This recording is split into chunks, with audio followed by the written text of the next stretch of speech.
can't seem to get ahead. The problem is you're planting the wrong seeds. The fruit of those words is lack, not enough, mediocrity. Why don't you start declaring, I am surrounded by God's favor. Goodness and mercy follows me all the days of my life. Promotion is looking for me. Good breaks are tracking me down. I'm excited about my future. You do that, get ready for doors to open that you couldn't open. Get ready for compact sinners to come across your path. Get ready for God to show out in your life. David said in Psalm 35, let them continually say, let the Lord be magnified, who takes pleasure in prospering his children. They were supposed to. Okay, today is November the 20th, 2024, and I am making this video about my account.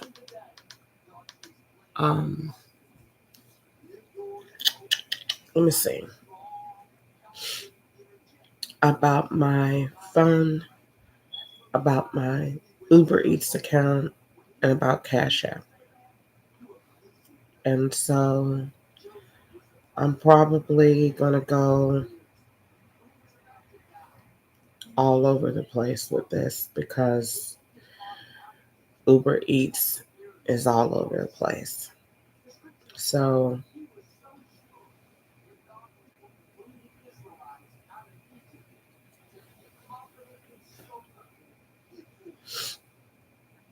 let me first start by saying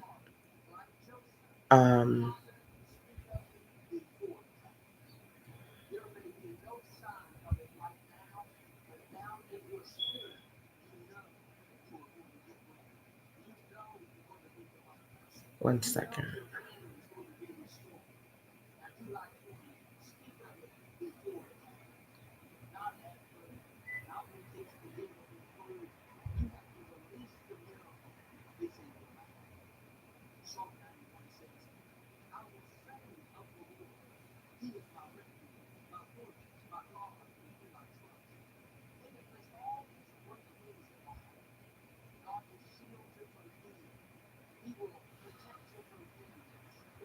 Okay, so basically, this is where I'm going this morning. I just got up about 10 o'clock, and of course, I am writing, and I get up almost every day with some type of dilemma or some type of issue that I need to resolve.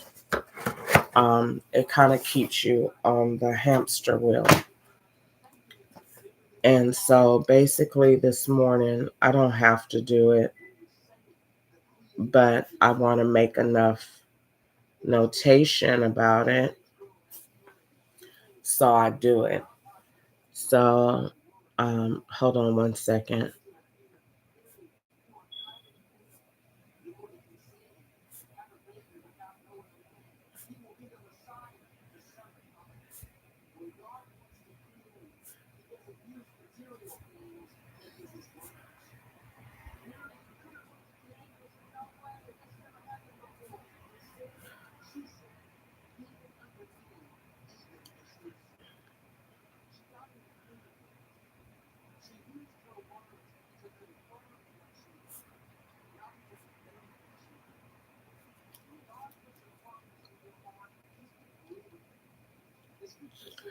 All right, so let me start from here. So I don't really order from Uber Eats like that anymore because my food is always poisoned.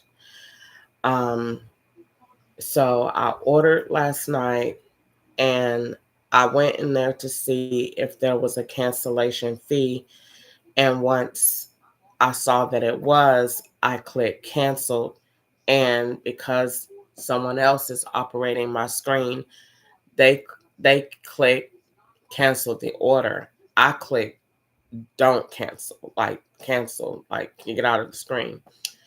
They canceled the order. So that charged me $12.84. At this time of the transaction, I had $12. I had $250 in the Cash App account that comes from the fake alimony that is staged from Ketchup. So I'm going to get my math notebook and write this out.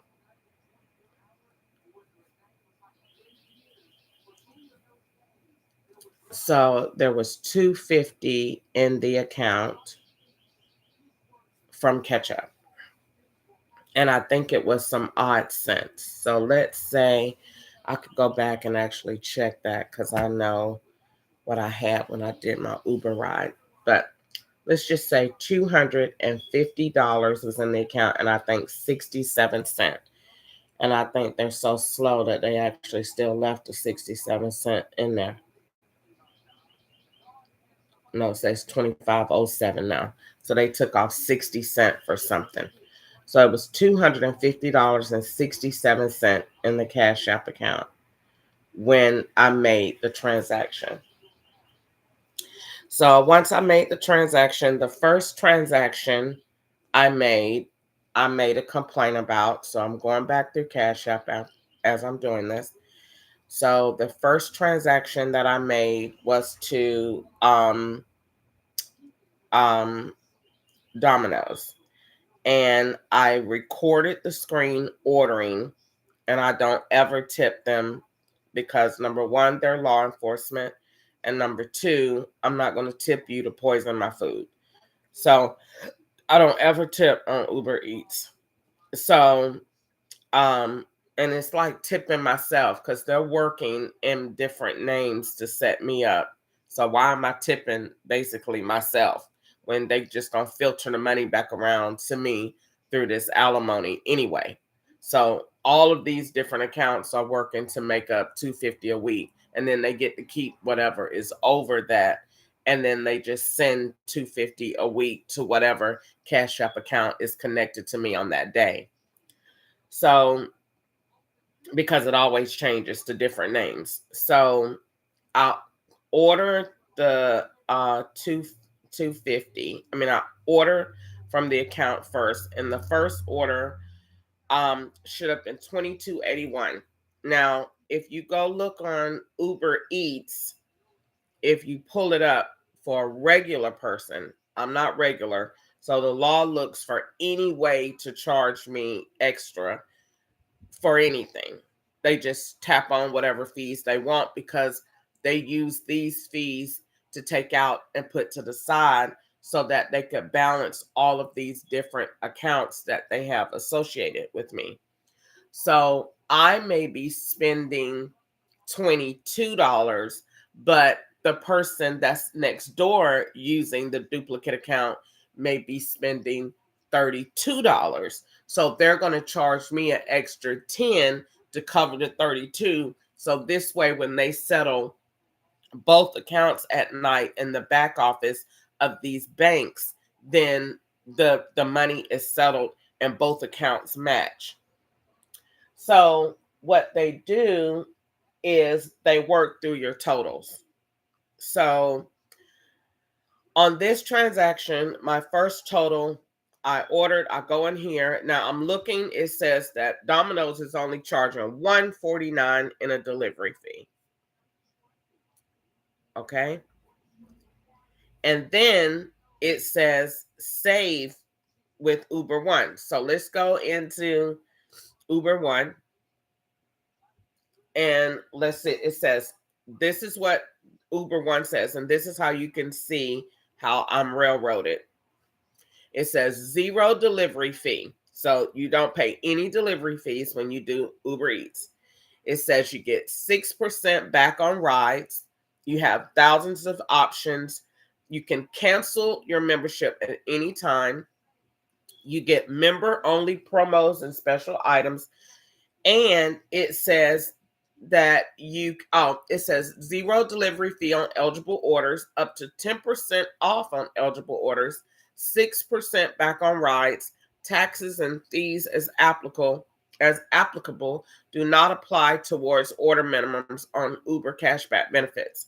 Okay, So basically, Uber One is saying that once you sign up with this, minimum order must be $15 to receive zero delivery fee from participating restaurants and at least $35 from participating grocery stores. Okay, so it should have been, I joined Uber One because I get this promo that popped up. And I knew the promo popped up only because the account and the information has changed. So whenever you create a new account anywhere under any platform, it's going to give you a new promo. So this popped up and says, try Uber One for free. You can save $2.90 on this order, no delivery fee. So this is what it says. Let me see if I can get it to show really good. All right, so right there. Okay, so it says try Uber One for free. So it's saying that it's not going to charge me. I had actually another screenshot in here. I think they erased it. Hold on, let me see. Because they erased my photos in a minute. And because I remember I took two. One that said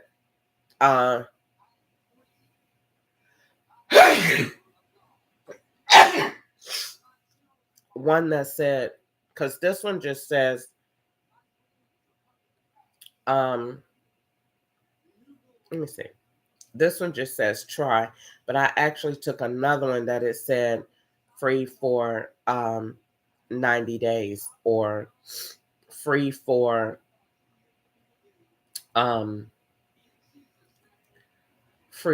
what is it? See, that's right here. And now it's not in here. And so and they swapped that too. Okay. But either way, this is even better because the screenshot that I posted to Facebook that had it in it don't have the picture in here anymore. That's weird. But it show you that what I just said is true because it's not here. I'm looking for it. Okay. So this is what I want you to see. So this is saying try Uber One. So it looks very similar to what I just had on the screen. It might be. Actually, is that the same one? Because it's two photos. I'm going to just show the one that I actually posted. Because the one that I'm actually looking for, I don't see it. So I posted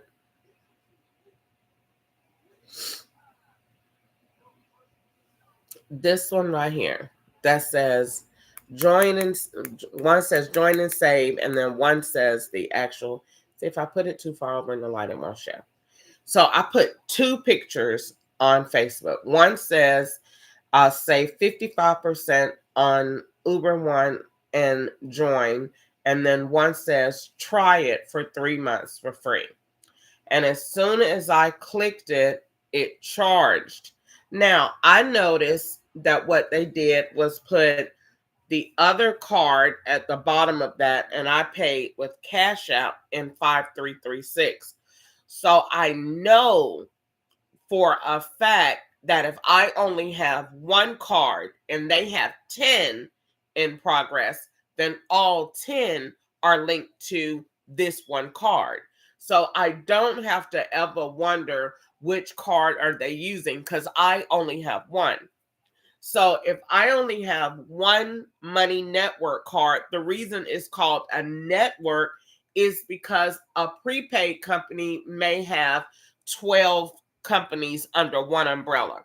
Like Walmart may be Walmart Money Network, it may be GoBank, it may be NetSpend, it may be NetSpend Vanilla or whatever. See, when I was working at Popeyes, all I had to do was observe what I saw. Whatever you see is what they're doing.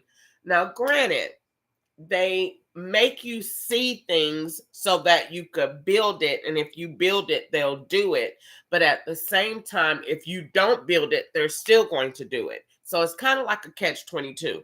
If I don't say anything and let it slide, then they're going to score.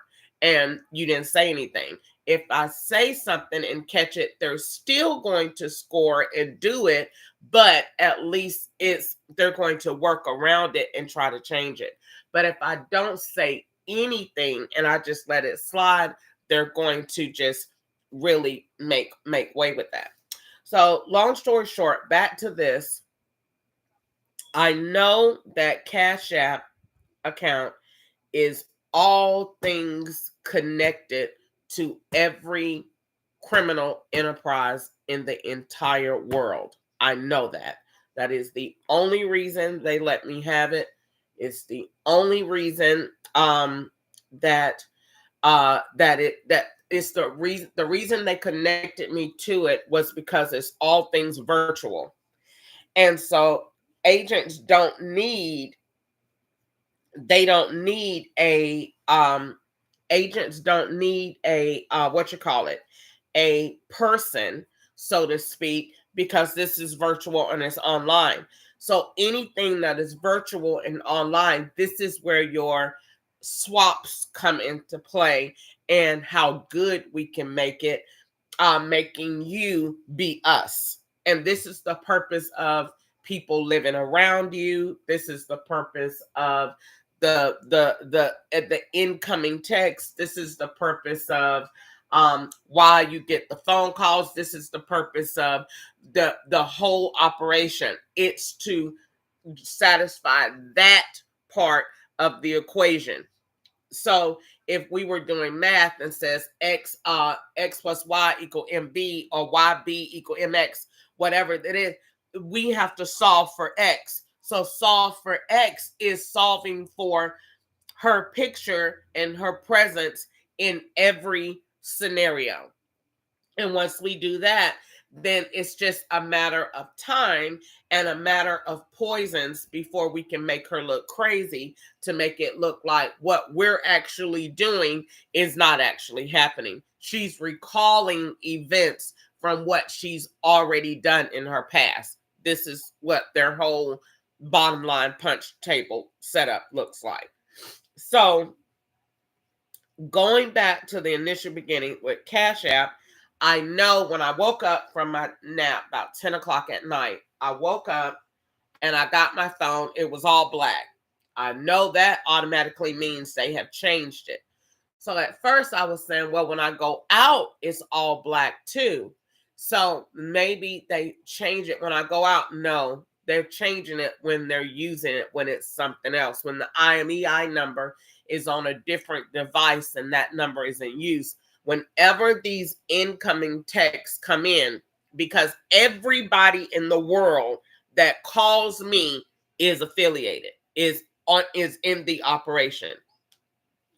In California, they told me they had took out every other agency, Georgia Department of Revenue, state, IRS. They had put them out, and it was nothing but FBI. That's it. So that they knew what abuse I was going through. So they said they had took out everybody else. I was all FBI. So now when I look at this and say, if that's the truth, then if they're all one entity that's over me now, which would be right by jurisdiction, then I know that when this device is took over, it's took over by them. So it's took over, and I go change my mode, my screen back to light. Now, when I change that back to light, I'm not changing them. All I'm doing is just making the appearance of my screen what I wanted. So I knew then it's took over. So I get the phone, I'm holding it, and I go to order, going to Uber Eats. I have my recorder on. I'm going into Uber Eats, and I'm going to order me something to eat. I know 9 times out of 10 it's going to be poison, but I'm just going to pray over it. They poison everything anyway, even when I go to sleep. So just pray over it and gotta eat. So at first I said, well, I'll just wait till in the morning. But they got that man already saying he don't have an appetite and don't eat that much because he has surgery. So I said, get you something to eat, child, and stop worrying about these people. So I ordered me something to eat. I'll order me something to eat. Now, this is where Uber Eats come in, and you can see how I'm railroaded. Uber Eats says there are no fees when you order as an Uber One customer. You're saving on fees. That's the whole purpose of their membership, right? Right. So I go in here, I go to Domino's. I'm doing it again, exactly what I did last night to show you how they railroaded me and then to use the screenshots from what I got. So I go in there. Number one, it pulls me from 6445 Highway 85. Now, I thought for sure there was a closer Domino's, but either way, we're not going to worry about that right now.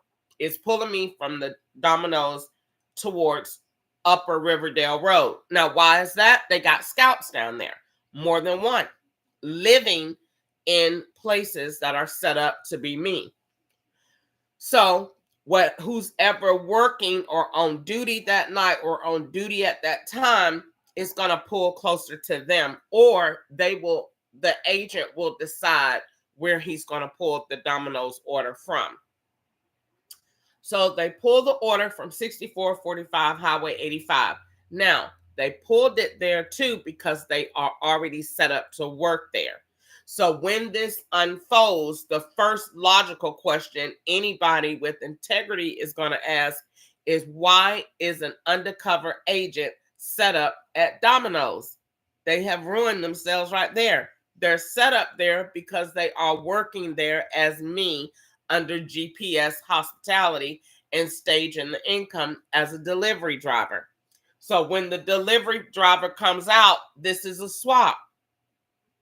Everything is a swap. The phone number that I call to Domino's is a swap. The delivery driver that texts me when I come in, that's a swap. So the whole thing is a swap. So still going into the order, then they says free with $9 purchase. They have a $9 minimum order. So I order the wings and they say you get a free pizza. So I picked the pizza. They say the pizza is valued at $19.67. So I order my wings. My wings are $9, I think, and some change. Let's see how much they charge me for those. If I go in here to get wings.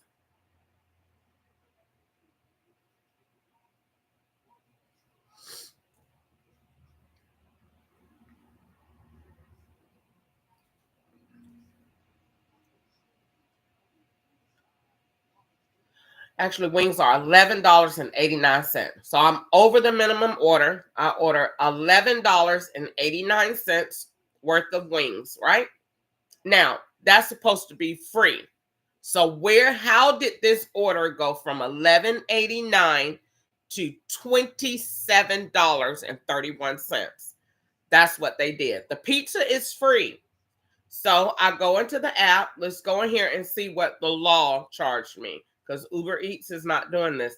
The law is over everything that I pay. So this is what they did. I took a picture, a screenshot, and let me go back all the way to the beginning. I did not tip. So this is what I have, like 1,000 screenshots from this one order last night. And let me go back to the first one. So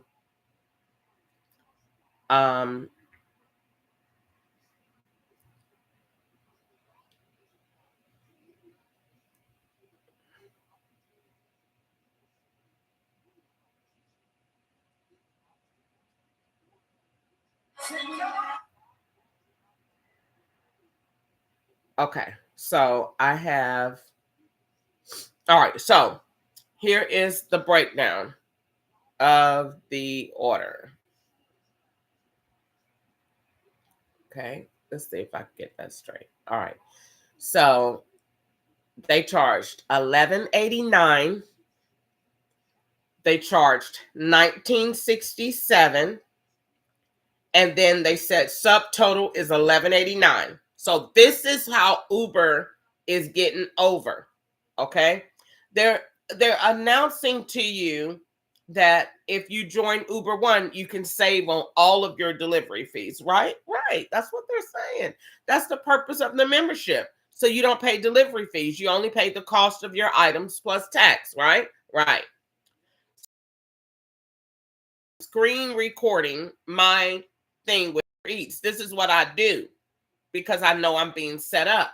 So I screen record to show how I paid, what card I use, blah, blah, blah.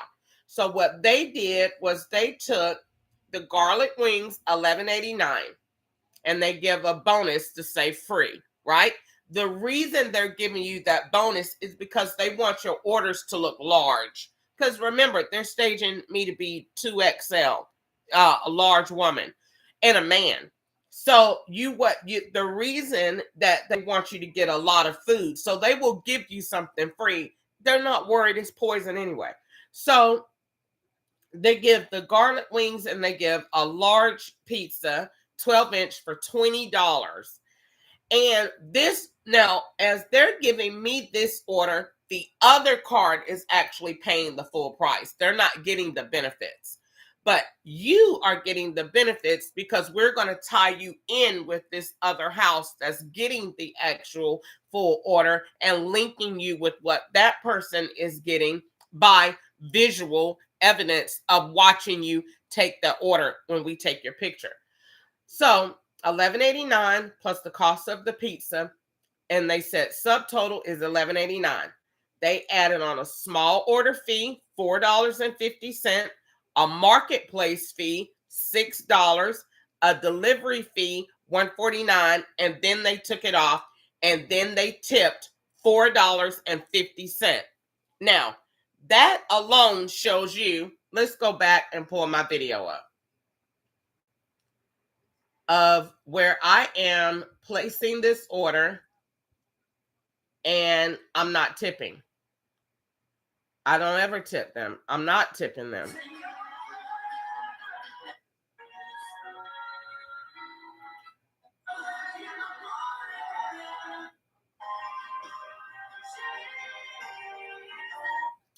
Okay, so I'm going to, hopefully they did not take that off.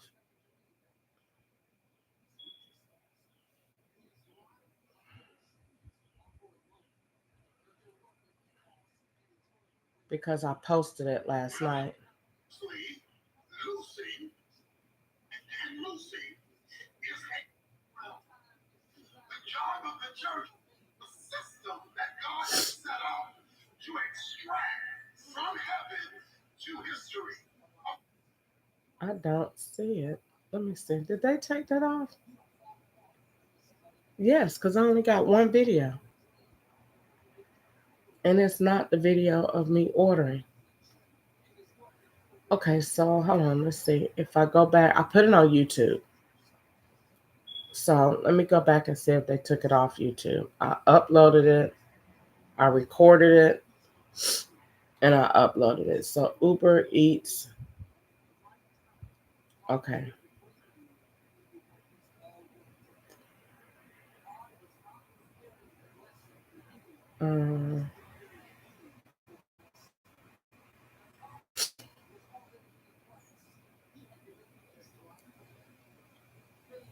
Okay, Uber Eats cash. No.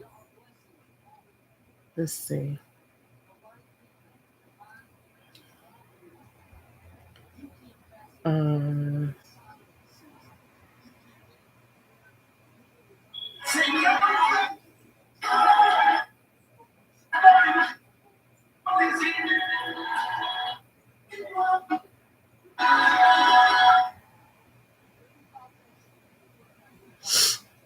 Okay, let's see. Because I do not see it in my videos this morning either. And I recorded myself and posted it.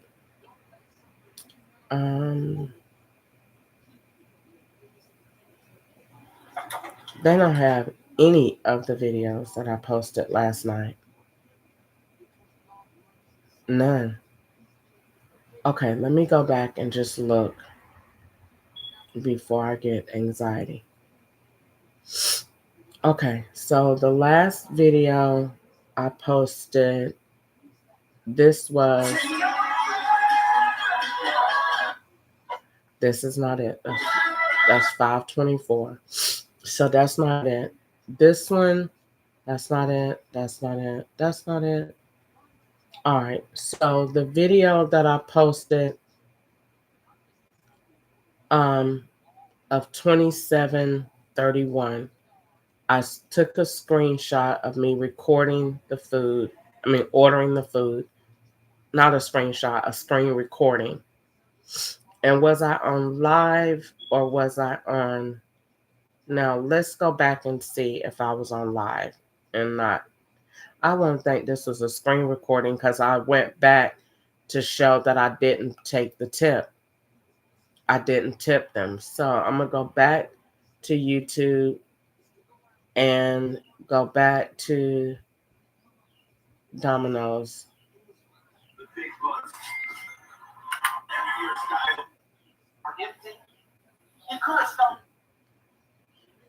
And let's see.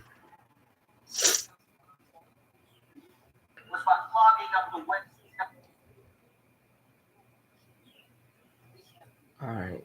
Let's see if this is it.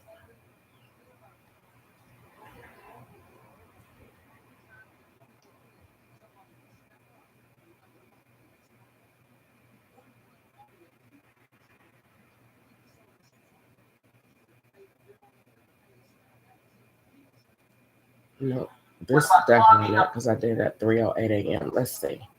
So this one's not it. This one's not it. Um,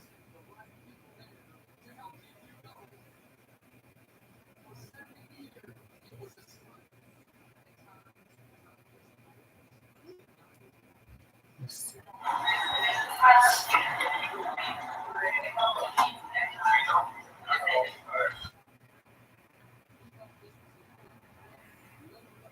Okay, let's see.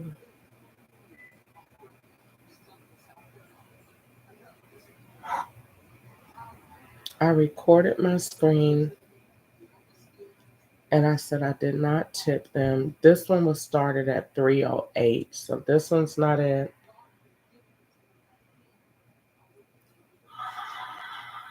Look, I don't know how the Bar Association thing is going to play out.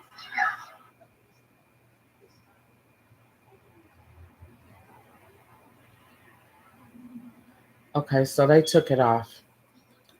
And that's why it's not in the phone anymore. They took it off. So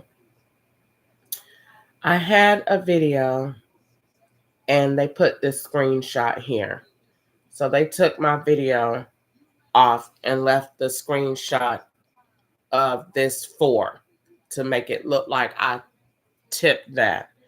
That what it does is, let's say if I go through to tip somebody with an order, you have to go through, use the arrow to take it all off. So they took a screenshot of that 4 and put that there, but took all the videos out. And I noticed that they left in here the picture of it showing Uber One with 212199, which is the card that I have. But I paid this with Cash App. So the video, the screen recording, anybody that's logical know I'm either on YouTube Live or I am screen recording. And I screen recorded this last night of Uber Eats. So I cannot believe that. Yes, I can. But I'm going to still see anyway if this is it.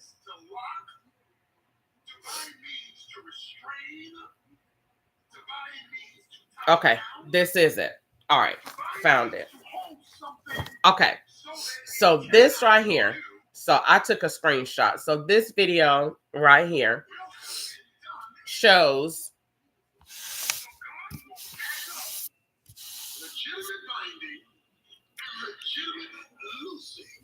I don't know if you could see this really well.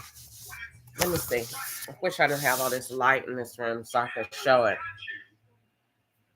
So this is showing, let's see. This is showing If I come over, let's see, go back. Okay. I went right past it. Okay, there it is. Watch. See, I'm taking off the tip. Let me do that again.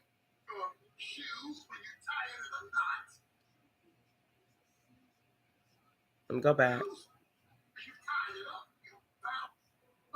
Go back. All right, there we go. Now, watch it again.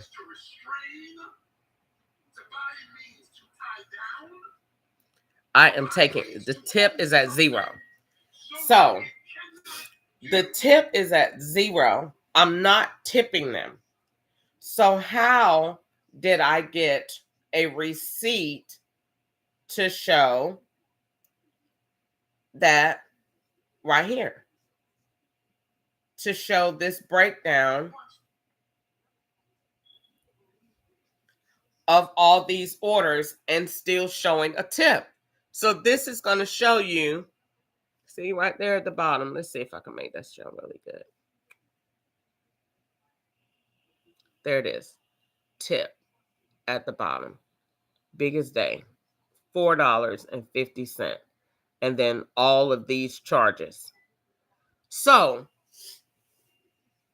this is showing you that somebody else is working on the other side of the screen, right?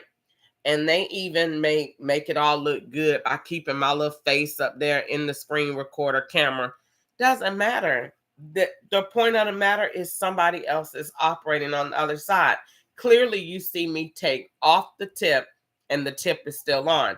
Now, the reason they want me to make these complaints is because you're complaining about an account that you say is not yours. So this is where they make you look crazy when you go before and tell somebody what's happening, because they get to verifying you. Is this Crystal? Is this Crystal using Marie's Cash App card to order Domino's? So that when you go in and say, I'm not doing anything, this is Marie's account, or this is Eric's account, or this is the man next door's account, or this is the barber's account, but this is somebody else's Cash App that you're using to order from Domino's. So they put that charge on there so you can dispute it. This is how they keep you on the hamster wheel. So he's going to overcharge the card. He knows what he's doing. I want to aggravate and I keep you engaged, because with this one transaction, I can make many different receipts. I can make a refund.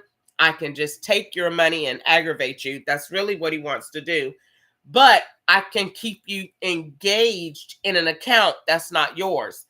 And every time you engage in an account that's not yours, you're going to be engaging with my phone that is attached to that, because that is not Uber Eats messaging you back. That is a federal agent. That is not Uber Eats messaging you back. That is a scout on the other end of this device messaging you back, pretending to be Uber Eats. And every time you message them back, this is why they keep that app open, because they're talking on the phone, doing whatever. And as long as you're doing this, they could be driving, they could be dropping off, they could be doing whatever. So they made the account. They made the total $27.31. We see that. Then I go in and I'm looking at the screen trying to decide if I want to cancel or what, because I'm thinking, if they're going to poison this food, $27, they done tip me. That's not mine. So I'm going in there trying to see if I could cancel it, to see if I can make it right, because I don't want to tip. I'm going in there looking at that screen. The same person that tipped cancels the order. It's nothing I can do. They done canceled the order and charged me $12.84. So now I'm going back in there saying, now what to do? They charged me $12.84. Do I want to just leave it, or do I still want to get some food? So I order the order again, call the store, tell them that it's a mistake, and then try to rectify the situation. Now at this time, I got an order for $27.31. $9.99 on the free Uber One membership, and I got a charge for $22.81, which is the total less the $4.50 tip.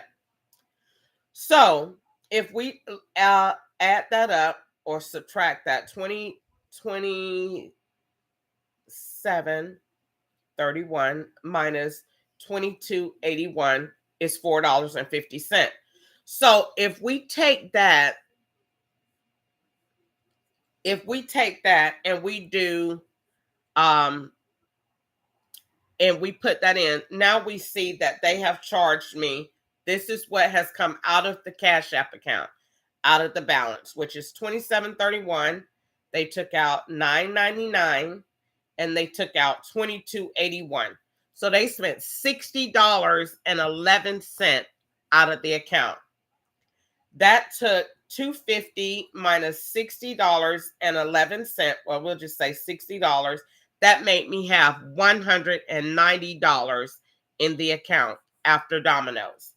Now, this morning, what they did was they didn't go back and do what a normal bank would do, which anytime that these charges are disputed or if it's overcharged, what they did was looked at the account and said, okay, what should we have charged, or what are we going to charge her? And they said, we're going to charge $22.81 and we're going to charge $9.99. No, and we're going to charge $22.81 and we're going to charge $12.84. Oh, and is that included? Oh, I just thought about that. That's not included at that time. So the 20, let me add that up. 27.31 plus 9.99 plus 22.81, or 60.11. And so they charged me a $12.84 cancellation fee last night that they hadn't charged yet. All right, so $12.84 and then $22.81. All right. Plus 12.84. Now that equals $35.65 for that. So what they did last night, rather than just let the $27.81 fall off, let the $9.99 fall back into the account, and the $22.81 fall back into the account, and then charge it for the $22.81 and $84. They didn't do that. They don't ever do that, because they don't want they want those charges that they put there to stay, because you're constantly looking at two different accounts. So what they did was say, we're going to charge her $12.84. This is all federal agent. This is not Uber Eats and it's not Domino's. This is a federal agent said, we're going to charge her $12.84 for the cancellation fee. We're going to charge her that we canceled because we want your total to get as close to what the other person paid as possible. So we're going to charge you $12.84 and we're going to charge you $22.81 for the food. We're going to charge you $35.65. Now, if you go back and don't believe me, I'm going to show you another total that they showed on Uber last night, because they have all of these different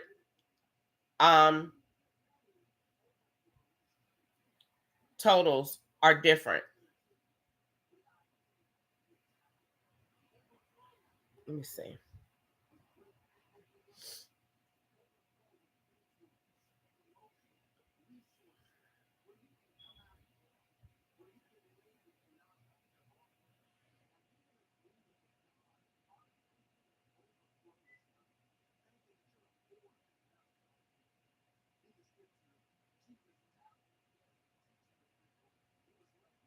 Here it is.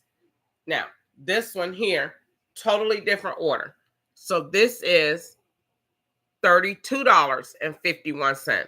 So why are we having all these different totals?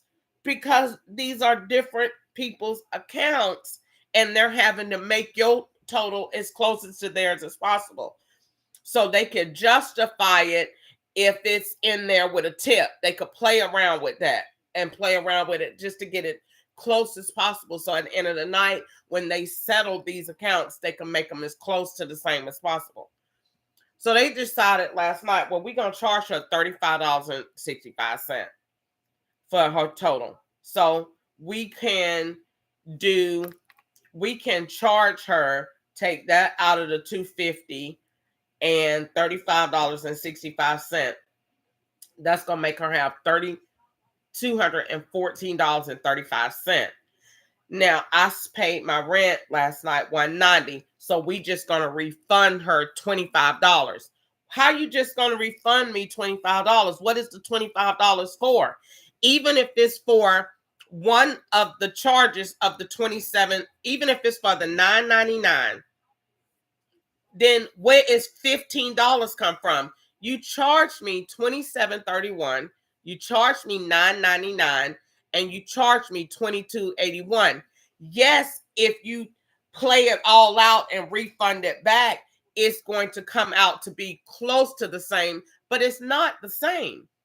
You owed me, and this is the same way they did at this. I know this is a federal agent because they did the same thing at Del Taco. I mean, at Velvet Taco when they paid me. They said, "Oh, we just paid you in tips and wages, but we didn't do it by the hour because it's all the same." No, it's not the same, and this is the same thing.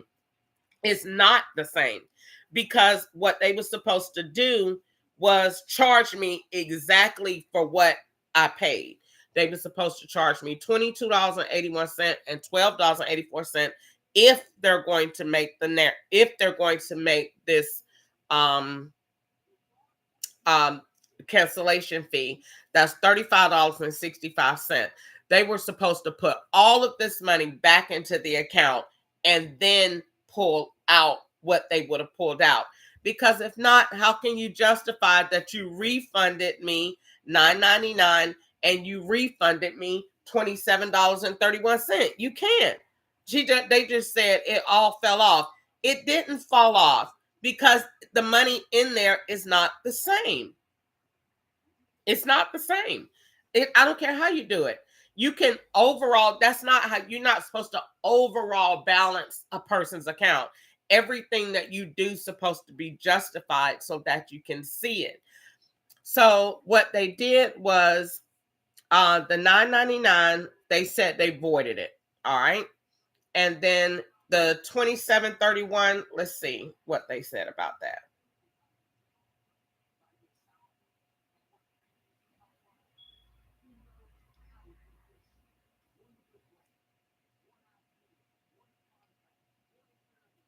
And they just put $25 in the account.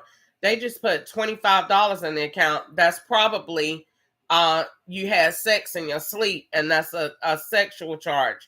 Because I dreamed I was hugging somebody last night. I don't know. And I asked Ketchup, did he want to have sex? And they charged me, do me as a prostitute for $25. So they just put $25 in the account. I'm sure that's what happened. I'm almost positive because they still rape me in my sleep. So they got,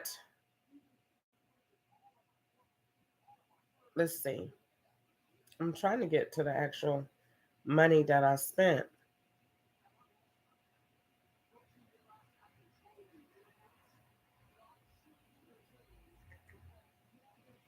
Okay. It says $22.81.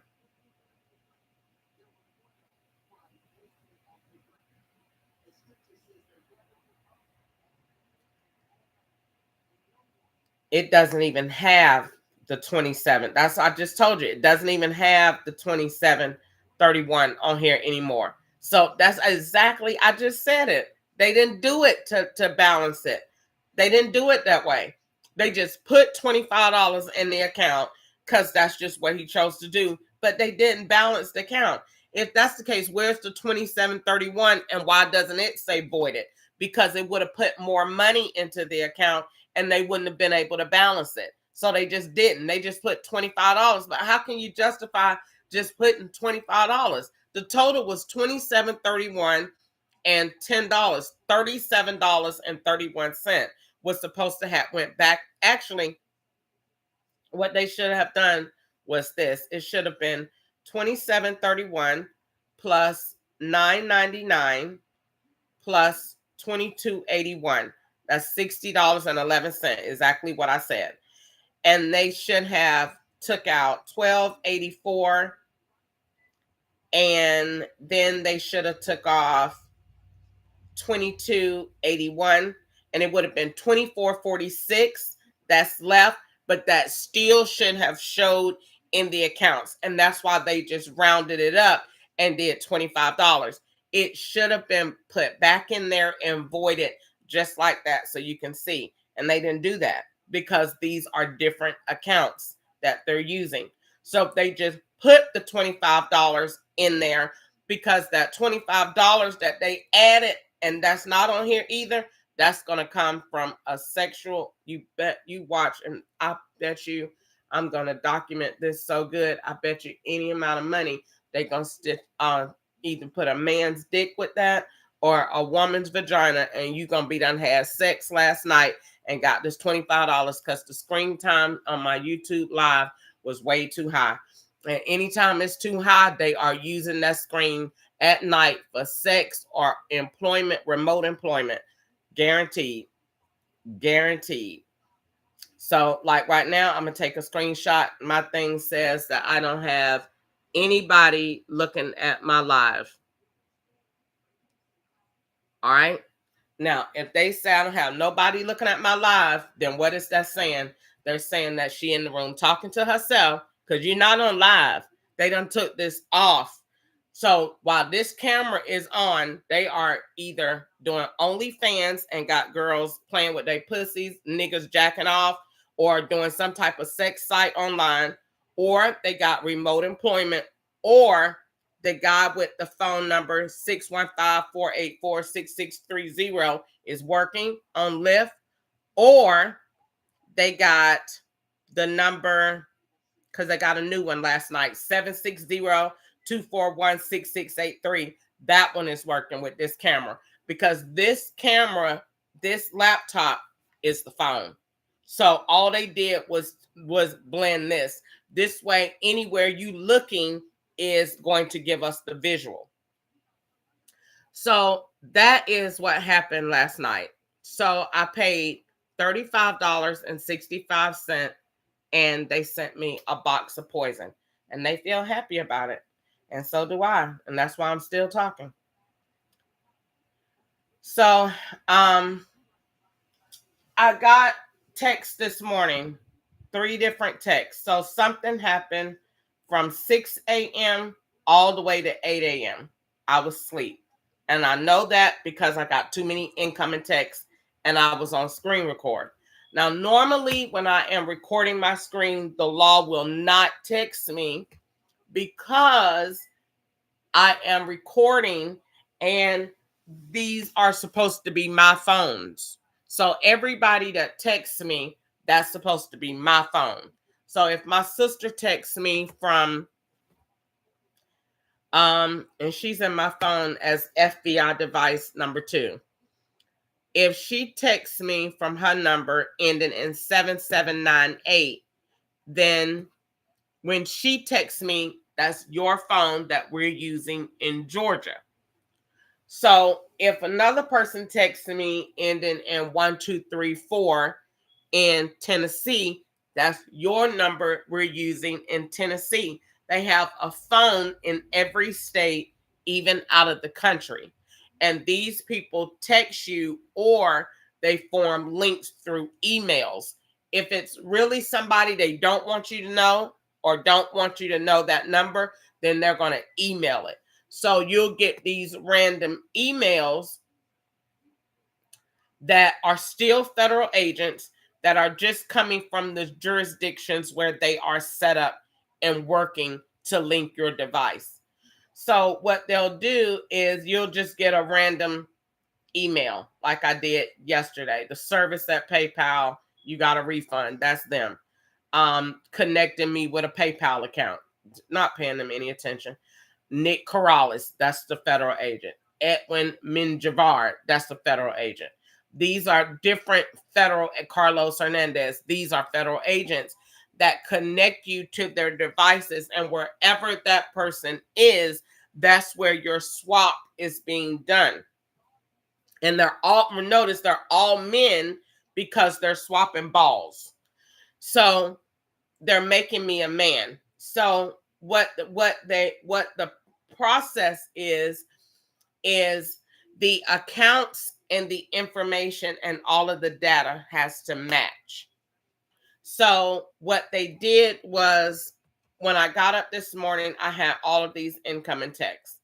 So if you got incoming texts at that time where all of the agents said, send a text, because no one ever sends a text or an email without the master's consent. You cannot do that because you don't know what network is being used and what device is being set up and what Cash App account is in play. Like if I was to text my sister right now and say, can I have $25? The master is going to message her and say yes or no, or tell her when. Or he's even going to hold up the message in the cloud and send it through when it's convenient for him. Nothing comes through on this phone without the master's consent. This is a delicate operation. So if this phone number right now is changed to, if he put on this number, because agents send out the number when they call in the phone, they're letting each other know which number is being in use. So last night I got the call from, on a blended network, I got 760-241-6683. So they're letting each other know this is the number to use today. This is where we got it forwarded to. So when they see it, they know. So you take that number, and that's a number that's in use. Whatever area code that is, let's say 760. What area code is that?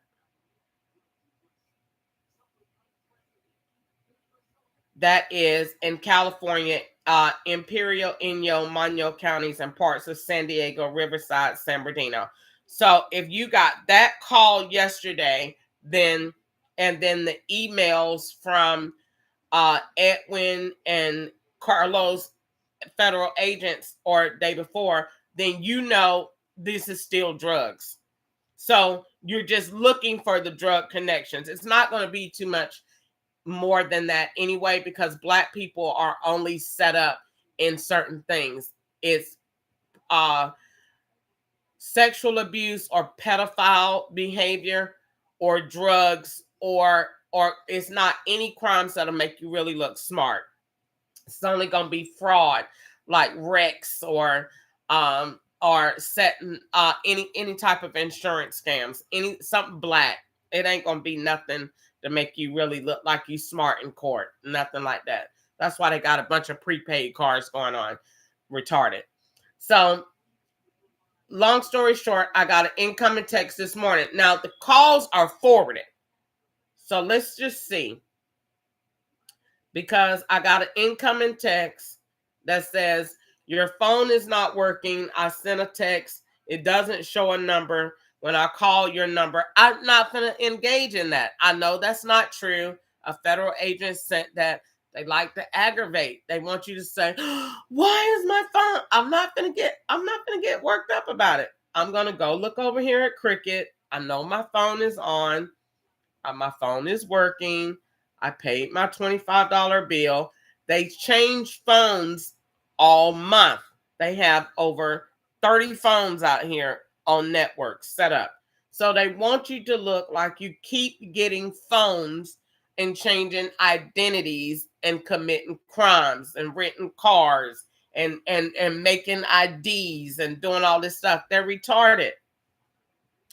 So the phone is on. Okay, now let me just show. I'm going to take a screenshot of this. This is Cricket saying the phone is on. And it's 21 days to my next bill due, and my phone number is due. So let's call my phone number to see if it actually works so that we could prove what she said is a lie. So let's call 909-300-282, and then whoever is on the phone will have to change my network back. So let's put it on speaker.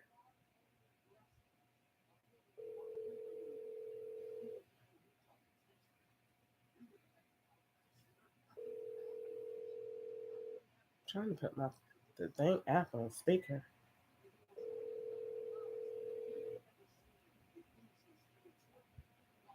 Sorry, but the person you called has a voicemail box that has not been set up yet.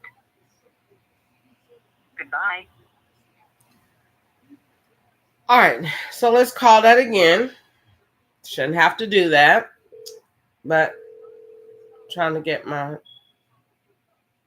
speaker on.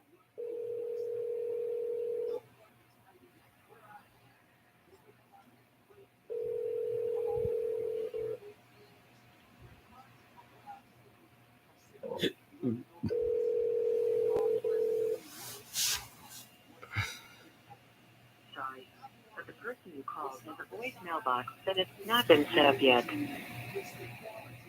Goodbye. All right, so now that is where you are with the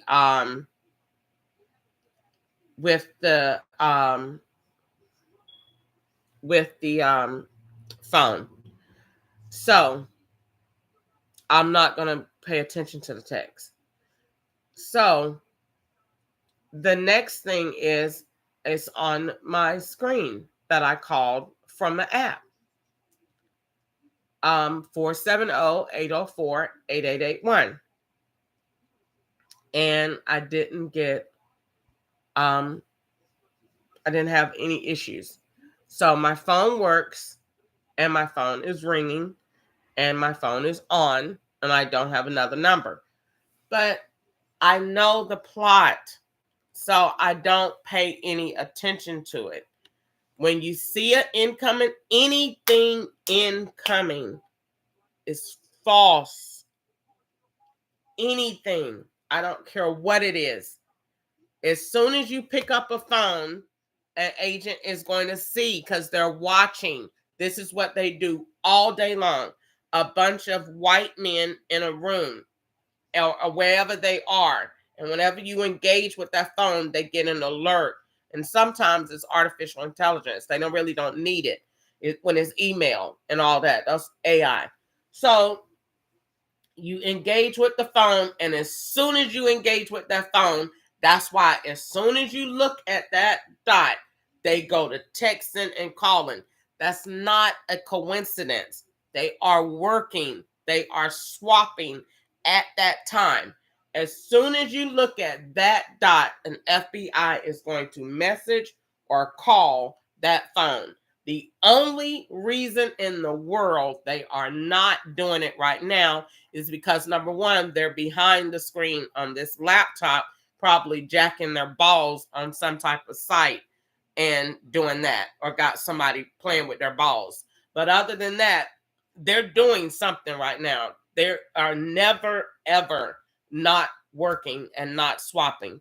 Ever, ever, ever. They swap 24 hours a day, 7 days a week, even more on holidays. So they are swapping right now. This laptop right now is on some man's balls in Mexico, in Colorado, or somewhere probably got drugs and guns. Everybody carry the same black Glock that the law carried. Everybody carries that. Everybody look like the drug dealers and fit into the same scope. So it's no telling what this camera lens is being made to look like. So I don't pay them any attention. They don't have good sense. So the manipulation is always in progress. So just because I'm on live, they say I'm not on live. This is why if you go back through my Facebook and look through my memories, you never see me recording myself at night. They took all of those off. There are no memories of me. Look, last night. So this last year, November 20th. People think it's for hair. They skipped over 22, November 20th, 2022, and they don't have any visuals of me in the hotel on November 20th, 2023. And I was recording I record myself sleep every night for the last 6 or so, at least since 2020. Every night they take those off. So I know that when I'm on live at night, you're ball swapping, or they are setting me up to be doing some type of employment or work online. Now, let me briefly talk about yesterday, and I'm not going to talk about this too long because I don't like my face in the screen because they be making employment. And whatever employment they make, the agents get to keep. It's Christmas time. I don't want to be taking care of ugly kids and these ugly kids that they be setting up around me in public, because they do that. They make the face, let them keep. Take my face and make $2,500 today. That money get going in their pocket. So what they did was, yesterday I took the Uber. I took Lyft first to Popeyes to get me something to eat. They swapped that Lyft with the man from the night before, the same day before yesterday, Monday. He took me in a white Camry. They sent the same white Camry. We know the Camry is in play. The Camry has already been attached to an insurance wreck, and they got $25,000 out of that. The law paid. So they got $25,000 out of the Camry. So that's why they keep sending that Camry around. It's attached to a wreck. So, and I think they paid that wreck out. I know my niece got Navy Federal Credit Union. So if that's the bank that she got, that's the bank that the FBI paid out that $25,000 wreck claim. And like I said, these agents get to keep the money that they make. So if they go out here and they wreck today, God forbid, they're not going to get hurt because they know how to hit and what to do. So they may put their collars on and say, okay, let's wreck. They go out and wreck. They are agents, so they play all sides of the game. So they'll be the insurance agent. They know how to be the doctor. They know what to write. They know what to make. They know how to do everything. And at the end of the day, they got $50,000 in their hand, and they still working. But they done wrecked and made a wreck and made all the variables perfect, because these are federal agents that have access to any system, any network around the entire world. So the insurance agent may think that she's really working with a normal person. That is a federal agent. And he's probably hacked into your computer and made you see stuff that's really not there, that he's made going and they pay $1,000, $150,000, whatever they make tax-free. So this Camry has already been in a wreck. They already wrecked that years ago. So this is why they keep picking me up in that. But he had a paper tag that was on an old Toyota Corolla on Monday night when they picked me up from Dollar Tree. Only feds pick me up. I don't get picked up by anybody regular at all. Only feds. So in that, and that's why the names are all weird and never really the same. I mean, weird. Now this one, if you do have a regular name, that's because that's the name being swapped. So yesterday they were busy over in Old National Side. Old National Side is very busy because number one, it's a black town. And number two, the scouts are, like I said, anywhere where it's a lot of black people, it's going to be more. because we, by nature in our culture, is we are, just we like to showboat. And so in this kind of scenario, it's high and aggravated. So I go over to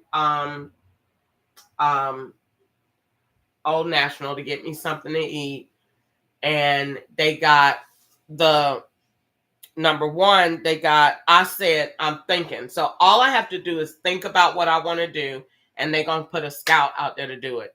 And that's actually good because that's a way for me to always see them. So let's say if I wanted to go to Popeyes again today, and let's say I said I'm gonna wear me a hoodie and I'm gonna wear my pink Nikes that they gave me at Goodwill. They're gonna be in there. They're gonna have on the hoodie and they're gonna have on those Nikes. And let's say I wanted to do a act. Let's say I said I wanted to go shopping and I wanted to buy me a portable grill. They're going to be in there at Popeyes with that portable grill. And that's an easy way for me to determine where they are and what they're doing. So I said yesterday I wanted to go to Popeyes, and I was thinking about sitting there doing my homework just to relax, to get out of the environment and to be by myself and have some peace. What they did was went in Walmart, and they went in Popeyes. They redid certain parts of last week when I went to Goodwill and I went to Walmart. They had the lady in Walmart. They now are wearing this beige beanie on their head like I wore last year. That they took my hat from Easter's house. They're wearing the beige little hat. They had the lady in there with the plaid shirt on. They love plaid and flannel because that looks like Mexicans and California, and they want to link me as much with that Latino culture as they possibly can get, because they said they're going to deport me to Mexico and put me in a Mexico prison, because in Mexico's prison, if you don't have no family, then you don't eat, which I don't care. And the reason they don't want me to have no family is because they said they're going to kill them off all anyway. Wouldn't care about that either. Everybody's life is in the hands of the Lord, so I don't care.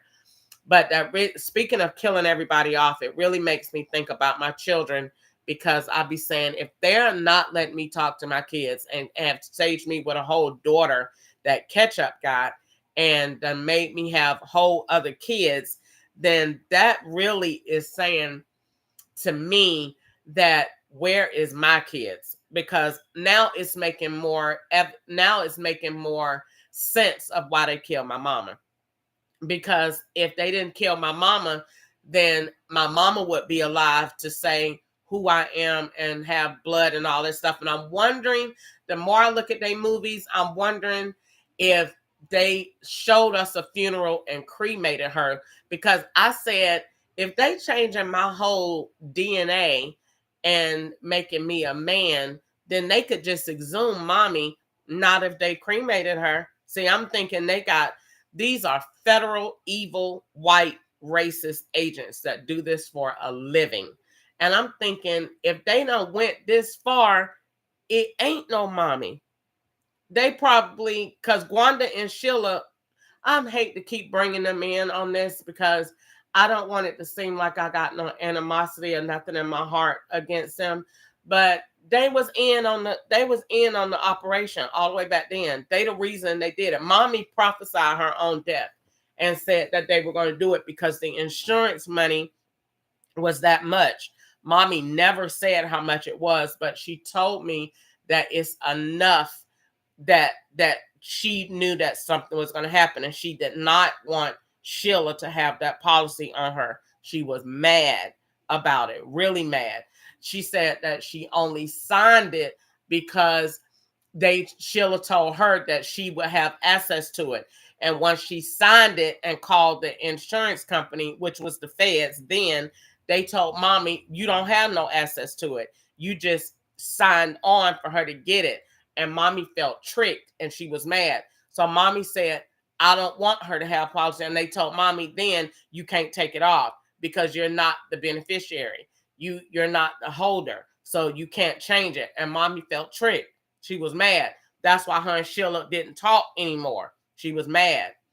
Mommy only signed it because mommy liked money. And mommy only signed it because mommy said that it would be a way for her to borrow from the policy. That Sheila tricked mommy and said you could get it and you could borrow money from it. So mommy signed it for her and daddy.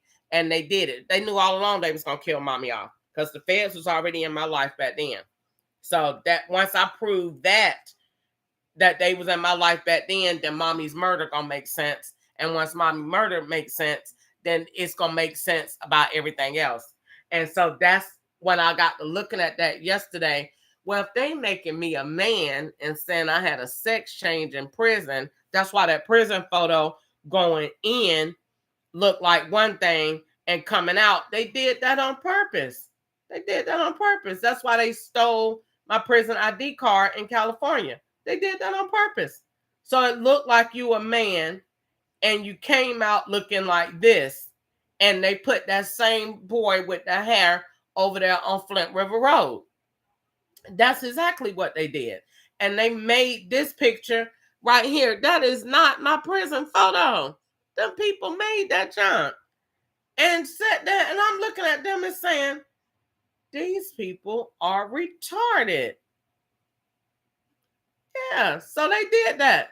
So what they did, so I'm looking at that and saying, if they did all of that, my DNA is in my mama. So what would they do to make that not possible? They would have allowed us to see a body, made us think that she was there, but really she cremated. Who would know? Nobody would know. Sheila and Wanda definitely ain't gonna tell it, and the FBI ain't gonna tell it. So who would know if it's a body under the ground? Nobody would know. Nobody but God. Because I got to looking at their movies, they only say what they did or what they intend to do. They're very deliberate. They don't just talk to be frivolous. I mean, to be just vain. They don't just talk in idle. They talk with intent. So if they said they are making me a man, if they're making all these balls, if they're playing me against Ketchup and Ketchup against me, then where is mommy? Then and this is the law. So they not going to pull her up. You gotta be like white for them to exhume bodies to do testing. You gotta be white. They're not gonna do that for nobody black that's already in a takedown operation. Because they going head bent on this Mexican plot and making me a lady named Marie and Mexican and all this up. They hell bent on that. So why he got to have done something so strong that evidence got to be so strong that in a court you gonna look exactly like he said. And the only thing he could have done to do that is when he cloned me as a male Mexican. And that meant that he moved mommy out of the way. Because every time I say, why don't they just exhume mommy to see who I am? They get quiet. They don't say nothing. They get quiet. No, I don't hear I don't even hear a bird chirping. Feds get quiet. Just like they get quiet when I said in California, the agents told me they already done put you in prison. I got the background check from FedEx when I applied for the job. And I seen Bureau of Prison. Why is the Bureau of Prisons giving a report on me? I ain't never been in a prison. Quiet. Birds. Feds all day long in California. Quiet. I never had a trial or nothing. And that's when them white people was saying, how much do you want? Because they seen it all. They seen it all. I uncovered it back then. It said, them people had them. It was in February or March of 2022, right before they took the truck. And I said, them people staged me in prison and I haven't been to prison. And these people is retarded. And all them white agents up there then said, you are going to be stupid paid. You are paid because you are exactly right. I never had a trial or nothing. Yep. I never did anything. Yep. That's exactly what they did. Made up a whole prison record and made it up and made the people put that boy right over there on Flint River Road with that same hairstyle that I got right here. They put that boy right over there on Flint River Road last year. And put the girl that looked like Brandy Reed, like you got out of federal prison.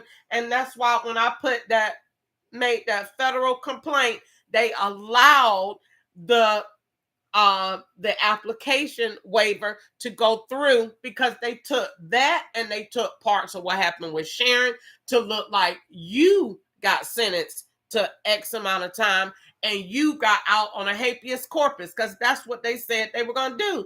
They are retarded. I'm telling you, they ain't got good sense with how far, like they are just willing to go so far out with this nonsense that I don't even think they know where to stop. And killing me off ain't the answer either. Because now what they done did, even with that, is they done went too far with the setup, with setting me up in all these different bureaus all over. They done let me get too popular. So everybody know.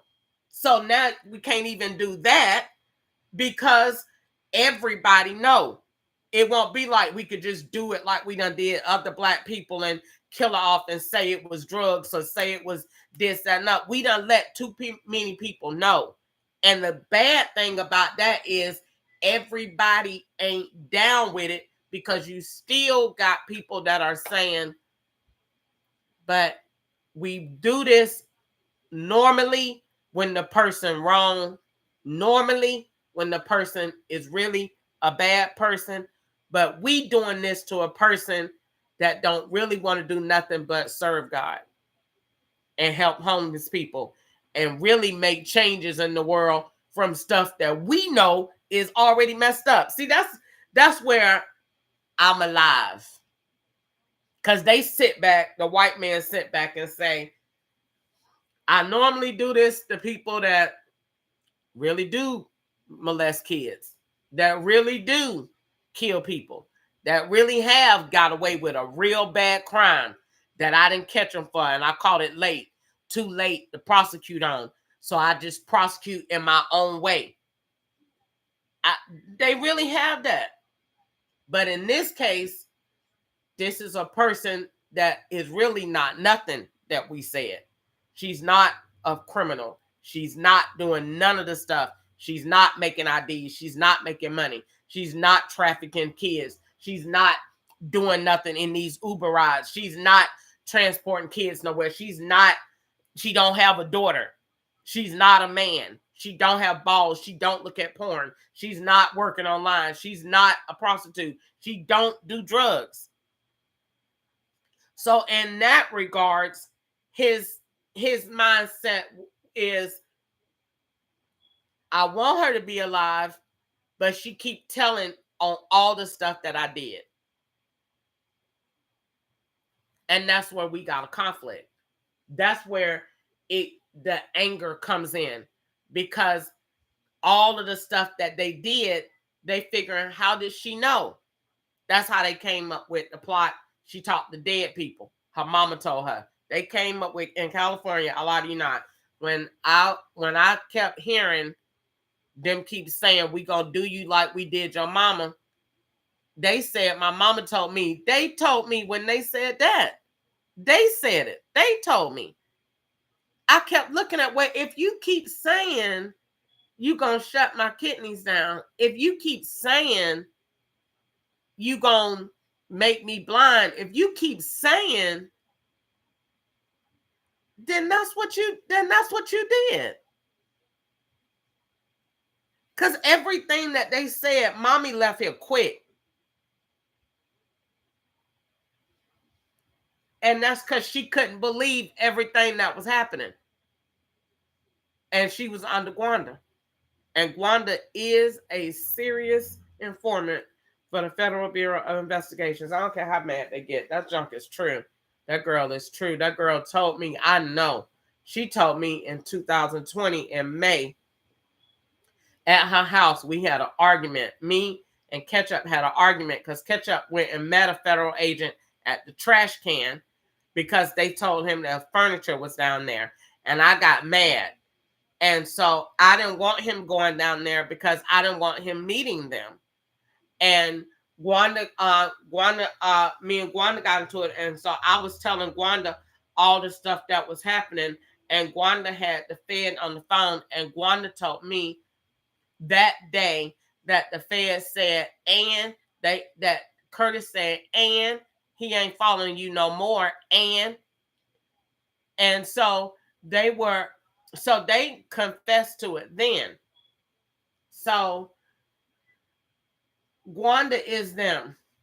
And I just think that I'm not mad about it. I don't think they have a reason to be mad about it. Like they got her not talking to me. I don't see why you're not talking to me. You the one did it. I'm not mad about it. I don't care. I know that I'm going to get money out of everything that they did. So in one way, you help me. Because everything that they did fell apart. They got nothing. They got garbage. They planning to want to kill me off because they messed up so bad on their garbage. So I don't care what you did. They got to forever live with that on their conscience. I am free. My conscience is clear because I didn't do anything of what they said. So God is with me and God protects me. I don't have nothing to say or no feelings about what they did. That's between them and God. So, but either way, like I said, this is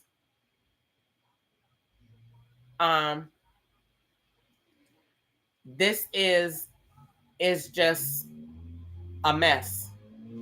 And the only way that it's not going to be a mess is if they tell the truth. And they don't want to tell the truth. They don't want to tell the truth about what they did. This is the worst slave operation they have ever done. And God didn't like slavery back then. And he delivered the children of Israel. And he don't like it today. And they got caught, period. So what did they lost? So what did they got the power to do it? So what did they got the jurisdiction to do it? You ain't supposed to do it.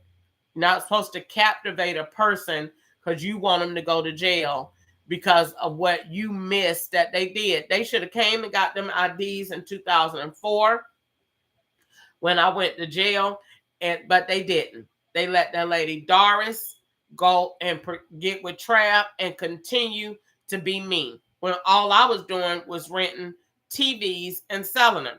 That's it. That's all I was doing. And writing checks that people gave me to write. That's it. That's it. And so they didn't come at that time. That's their fault. That's their fault. If they want to come and get me from anything from 2004, go ahead. You're going to look retarded, but go ahead. I don't care. I will tell the truth because I have nothing to hide. They the ones have stuff to hide. They the ones made all those records. They the ones changed all my information. And they're the ones that did something to my family because they would not keep saying I'm a Mexican if I got children with my DNA and my bloodline. So I don't know what they have done, but I don't care. And I'm not worried about it. All I know is everything they did is going to fall completely apart. And everything is connected on top of something else. And I got all the dirt on them in whatever area they want to go in. All the way back down till they keep playing, and I'm going to talk more about DJJ, because there is a lot more that I could say about DJJ, and a lot more that I could say about that judge that sentenced Corey that wasn't a judge. And they keep playing, and I would say a whole lot more than what I already done said, because they know they're trapped at that. And they didn't say nothing about that because those are black kids. And they want me to stay quiet because those are black kids, so that they operations that they still got going on at DJJ won't come under investigation, because them black kids over there, them some little white kids up in there, they will have every agency open and investigations open around the world, making sure them white kids are safe. But them is a bunch of niggers, and like they told me in Augusta, whatever go on in there, it come with the territory. They don't protect them because them niggas in there. Now, I said it. Send the hearses out there. I don't care. The more you threaten to kill me, I already told you, that means keep talking, because you're not going to say you're going to kill me and want me to be quiet too. That's not going to work. Then I might as well keep telling and tell everything.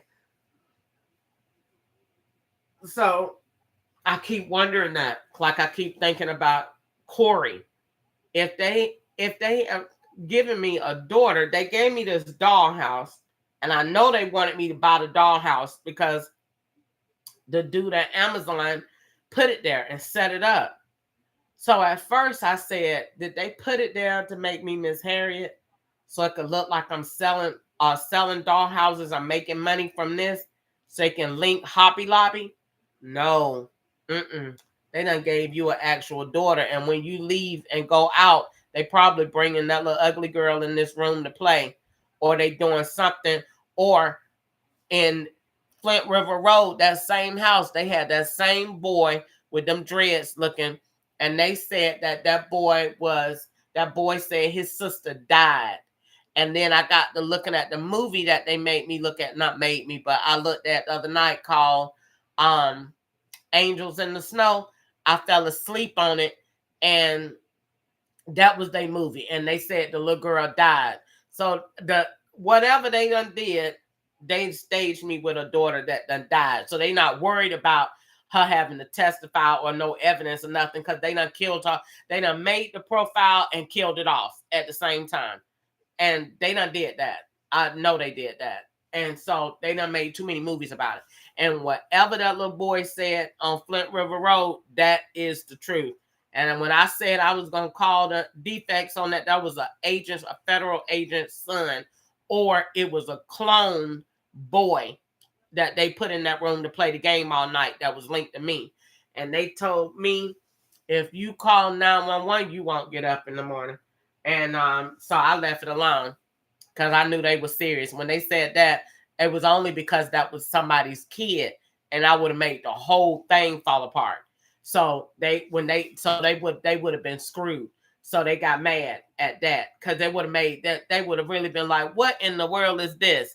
Because I told Joe, I'm gonna call the defects and tell that they got a kid hid in that room in there pretending to be mine. No, because they even said it themselves. They said, you ain't figured out who child it is yet, because they were staging it as mine. Good. I'm finna call the law on y'all. And they told me, and if you do, you won't wake up in the morning. And so I left it alone. But that's what it is. They put that little boy, and the little boy said he came from Florida and that his sister died. So I butch every movie. They only let movies play on here that they don't overlay. I don't get real movie suggestions. They upload new movies to Tubi every day with more scams. And the closer it is to the left, that's the more overlaid it is with dumb stuff. And so so every movie is overlaid with somebody dying, somebody being a caregiver, somebody dying, somebody being a caregiver, somebody done lost their parents, somebody talking to dead. That's it. Somebody in a corporate world, somebody making business calls and stuff, and then somebody, mama died, and then somebody inheriting something, and then somebody child died, and then at the end of every movie, they always talking to a dead person. Good night. I'm tired of them with that. They retarded. That's it. Because I don't talk to anybody. I stay in this room all day. So they don't have no conversations to make because they gonna say she not gonna talk to anybody but the Lyft and Uber drivers. So if we can't get to her in a conversation, we gotta make the conversation through TV. So TV makes the conversation all day. So the next thing that they did was yesterday I went to Popeyes. I went to Popeyes when I worked in Popeyes January the 5th, 2024 to January the 23rd, 2024. I worked there for 18 days and it was 18 days of horror. They turned the girls' bathroom into the boys'. I was going into the women's bathroom. They made the ladies go to the boys' bathroom. They had that lady up there pretending to be me, a 2XL with them big old boobs that came all the way down here. They had her dirty every day. They gave her all that facial hair to put under here. They swapped me with that boy named Fred. He was skinny and had dreads. They swapped the profile and made it a total opposite to make me look confused in what I say at Popeyes over there at Popeyes Chicken. They put a big man up there, had his stomach hanging all the way over there. They used the big stomach because they say you sick.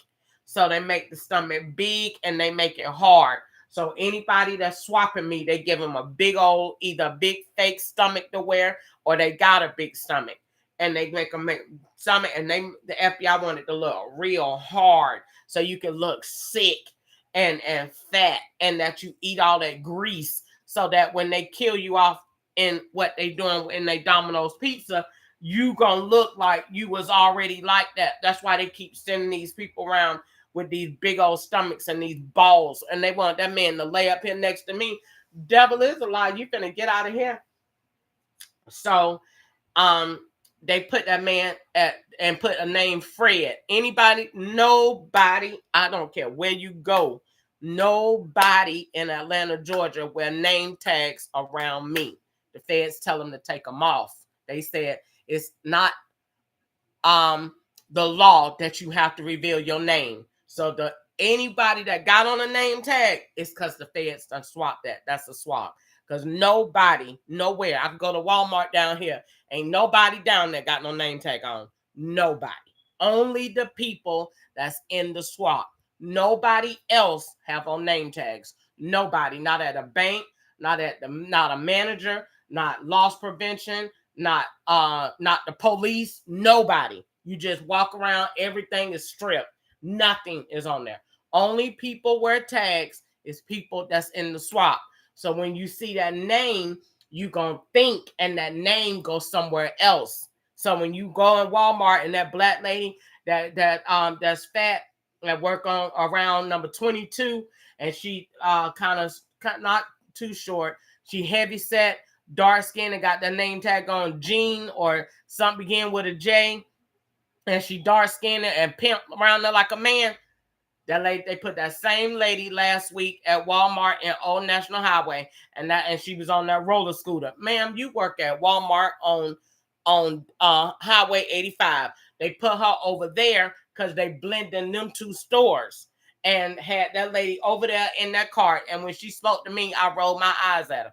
So long story short, when you look at her and read that name tag go to a Walmart in Kansas. Because they set up in Kansas too. So you're going to say, it's in Kansas. And you'll look and say, I was in that. No, you wasn't. You was in Kansas because we did it. Everything that they give you that is supplied to you is to make you look confused. That's why the person that's here now has the same name from the person that was here in April of 2023, 2024, which means that Clayton County Sheriff's Department didn't do a report for April 23, 2024. And I was just going to take a trip down there to just see today if Clayton County actually did a police report on April 23rd, 2024, when I got into it with that boy at that room. They didn't do one. They didn't do one. Because if they did do one, then it wouldn't be the same profile here now. So they didn't do one. And Clayton County is all things crooked. I didn't nickname them Crooked County. Them people, them police, I ain't never seen nothing like it. I don't think they even know they police anymore.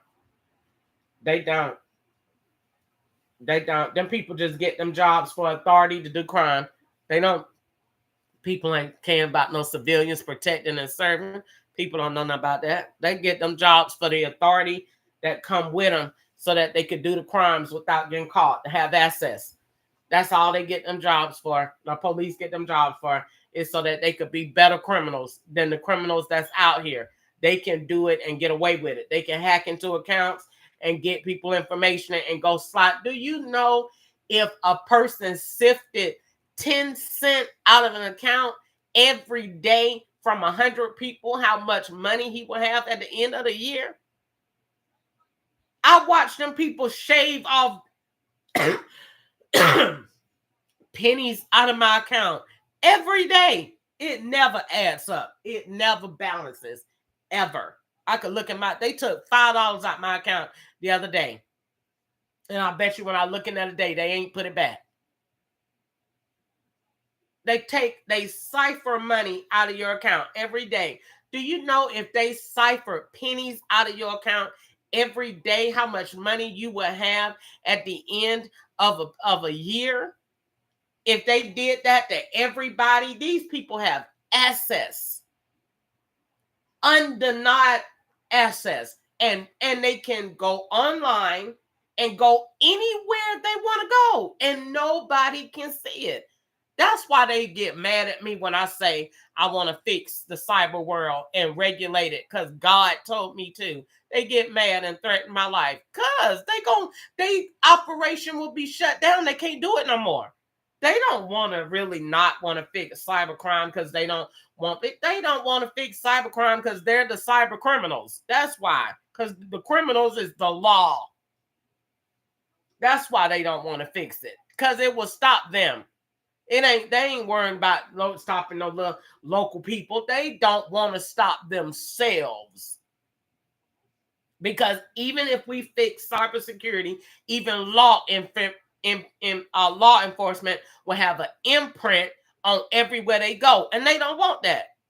They don't want that, because they can go in banks and make cards. They could go in there. They could do all that and never get caught. So that's why they don't want to fix it. That's why they don't want 6-factor, because they won't be able to shop anymore. They won't be able to do what they're doing right now with me. Give people access and cards to accounts on 16-digit genie numbers and let them shop all over the world and link. That's why. That's why they don't want to do it, because they will get caught. Period. And I don't care. God fixed it. God came up with it. So take it up with God and tell me how that worked out. I have a defender. So I don't care. They did wrong. Just like they put that man over there, money to make a man go stand over there and the lady move out the way. I done said the whole day, all day long, she's standing there taking everybody else's order. When I come up there, they put that little man there standing in front of me with that big old stomach and the dreads to make me mad. You didn't make me mad. God see you, sir. That is not that same man that I work with, and I didn't work at that location. Now, the reason they got me working at that location is because the bulldagger work in the back over the chicken, the gay girl with the green shirt on. That's the one that they put to be me. So it was a multiple swap operation. And that one with that eye that go up like that. That one, that's the one that's swapping with the Uber rides. They have multiple people in one location. So that when you go and say, I worked over here. No, you didn't. You worked over here. While you was over here, we working over here. That's what the whole thing is about. Everything is a swap. You at 1517 Bethesda in Riverdale, they in New York, or they in Alabama, or they in South Carolina. They wherever they done made another Bethesda road. And then the way they gonna link that is if you in Bethesda Road in Riverdale and they in Bethesda in New York, they gonna send, well, whoever is living in New York, his mail is gonna come here. And your mail gonna be going there. And y'all gonna have the same mail because the UPS post office gonna put whatever mail that they got looking like that, that's the mail that you finna get in your box. And we gonna make y'all look just alike. And they just do this all day long. But it's the same garbage. And everybody that move around you, these are people that are not there. That's why they say you talk to dead people. Because they're gonna act like you live in the whole house by yourself. I'm over it. It's retarded. They don't have good sense. And they do this all day long. That's why they don't want the end to cybercrime, because the law is the biggest criminals. They're the criminals at work with federal badges. I look at how you can have access to do so much good and don't. They got access to really change the world and they don't. They think that I don't know. I wouldn't want to run for the president. I would want to be a federal agent. They got way more power from what I've seen. Government president got to get stuff signed. Feds just do it. They just do whatever they want to do. They go out here and make my total what they want it to be. They make my total what they want it to be at Walmart. They make taxes what they want it to be. They add on fees where they want it to be. They make apps. They give jobs. They make all of it.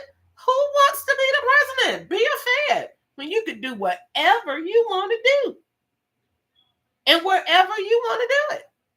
Like, who wants to be a president? Be a Fed. And you don't have to get laws changed. You could just do whatever you want to do. They could just go online and say, we're going to make all pizza 99 cents today. And everybody will just run the Domino's for 99-cent pizza. Because they can. They do it to me all day long. That's how I know that I took what they did to me and say, well, if they were in, let's say they traveled to Mexico to get drugs over the weekend, and they said Crystal's going to travel to bring back 50 pounds of marijuana this weekend in a van, in a cargo van, in a Winnebago RV. So if Crystal's going to do that, and we're gonna play the movie, put We're the Millers on, and then we could pull some scenes from that, and then put the actual house of Agent Herrero, put his actual house on photos, Google Photos, and have that as a still image for her looking at, and then put that on the phone and put his actual car as the Lyft driver, and then call her from that number on the Lyft driver's phone.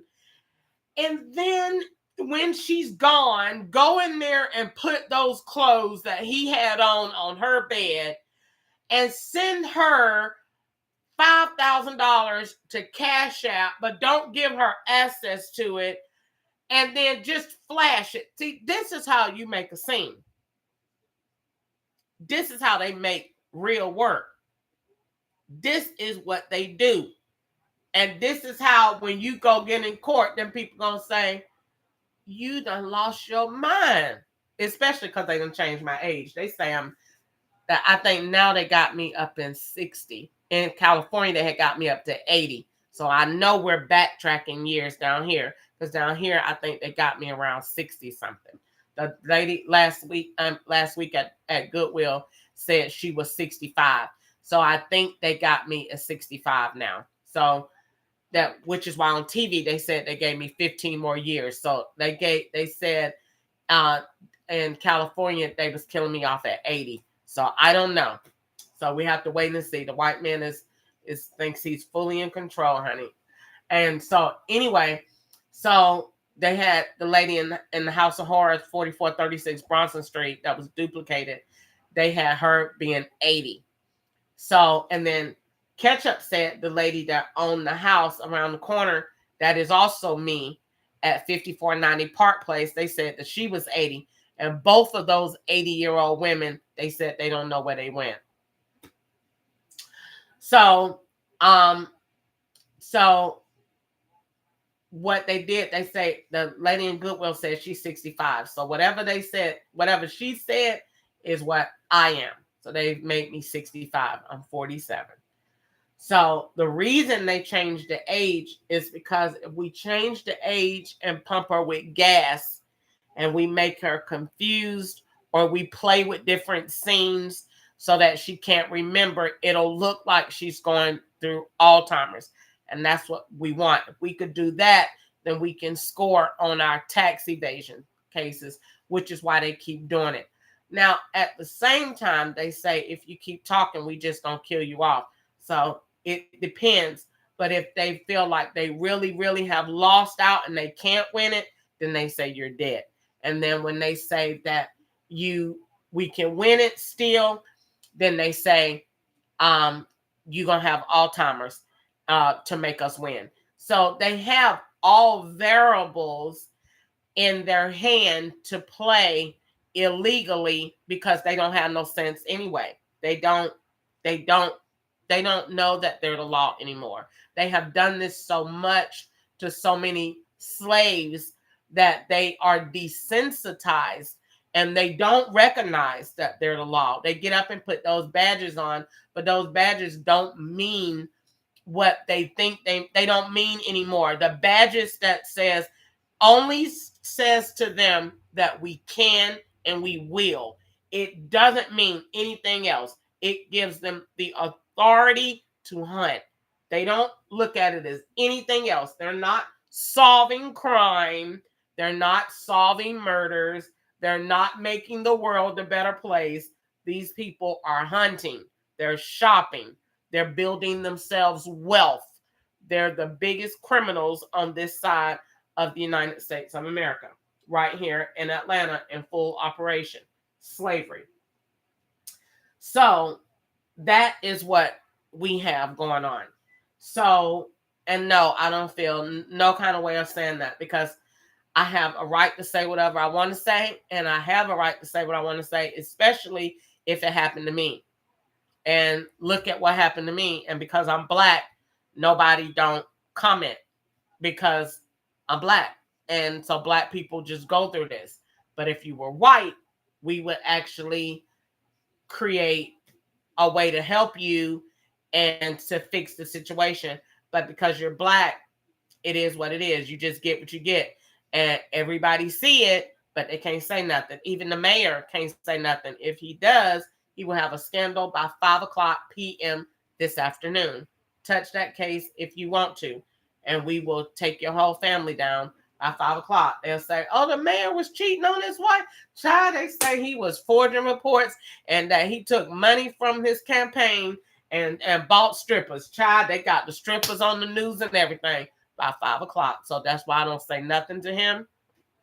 That's why I don't bring him up. That's why I don't say nothing about the DA. That's why I don't say nothing about the solicitors, because they got all these Black people in positions to give the illusion that it's free. It's an illusion. Them Black people don't have no power, nada, zero. Don't touch it. You can't touch it. You can't even say nothing about it. You better act like you don't see it. You think that man ain't done heard about Crystal Ketchup and that girl that's online talking about what them agents did to her in your city, and that man ain't saying nothing because you can't say it if you want to, touch it if you want to, even comment if you want to, and you will be in the biggest scandal of your life by 5:00 p.m. Them people would say, what the heck? The child, they said that he took all his campaign fund and bought strippers, child. They took the strippers, they got them they down there doing a search at Magic City now, child. They said he had all them strippers in there. Yeah, child, it's a big old thing. It's gonna be on that. And he said he was on the news crying, child. That man said he did nothing wrong. Yeah, that's how it happened. Interfere with something, you ain't got no business if you want to. This is an operation. White people only, 1% club. White people making the decisions. Black people carry out the orders. Stevens. That's it. You don't get a chance. You don't get to comment. You don't get to say anything. Well, I want her free. You don't have a choice. You don't, not in this. You just do what we say and act like you don't see it. And that's how it keeps going the way that it is, because nobody will make a call. And the FBI is taking a nap because they don't really work for black people. This is a nigger. And all of this money and all these white people that we would have to lock up and go against over a nigger, they not gonna do it either. I said that before. That man ain't gonna give up his seat to the his tea time and his prestigious membership at the golf club over no nigger. Them people, at the end of the day, them people say, you defending a nigger. That is why that man won't do nothing. You defending a nigger. If I was white, it would have been on the news.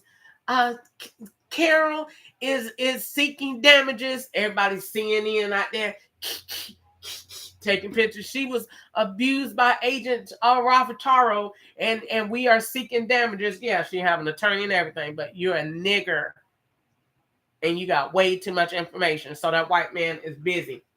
He ain't got nothing to do with it. He's not going to get involved. If anything, he's casing up as many black people as he possibly can. Hence, he moved the operation over here to Riverdale. If it was still over there in Roswell and it was still over there in Marietta, no, he let me stay in Marietta 1 week at Mary House. 1 week. That was a master set. 1 week. One. The sheriff knew about it. Everybody. I want her in my town. 1 week. I don't want her over here tearing up my town. I don't want her casing up all my agents. And I want her to stay in one place, and I want to keep her quiet. One place in the house. So you can't see nothing, can't know nothing, and keep her asleep as much as possible. 1 week. White people. Come over here in Riverdale, keep that coon awake, keep her moving around, keep the cars going, keep the houses going, put some kids around, because you over here with all black people. It's all black people. So he got room to play. He don't care about nothing over here. Nothing. Nothing. It's all disposable. Nothing. When he's done, he's going to shake his hands, call it a day, and go on by his life and move to the next ball spot. This is nothing. This is all blacks. He don't care about nothing over here. Nothing. Nothing. We're all shit to him. Go over there to Roswell or Marietta. Them white people gonna get the calling. We don't want that coon over here. We don't want her telling all our business. We don't want her feeling her shit and bringing her witchcraft and her voodoo and whatever else. We don't want her God. He gonna say all of that. And the federal agent's gonna say, move her back over there to Riverdale, or take her back over here to Union City, or put her back over here where it's all black. But do not at all put her over here in no area where my white people gonna be compromised, and where any bit of the truth gonna get brought out. Keep her over here where it's everything is set up already naturally. The greasy foods, the bus stop is far, it's a bunch of bad, ugly kids. The poverty levels are high. Ain't no jobs. Keep her over here.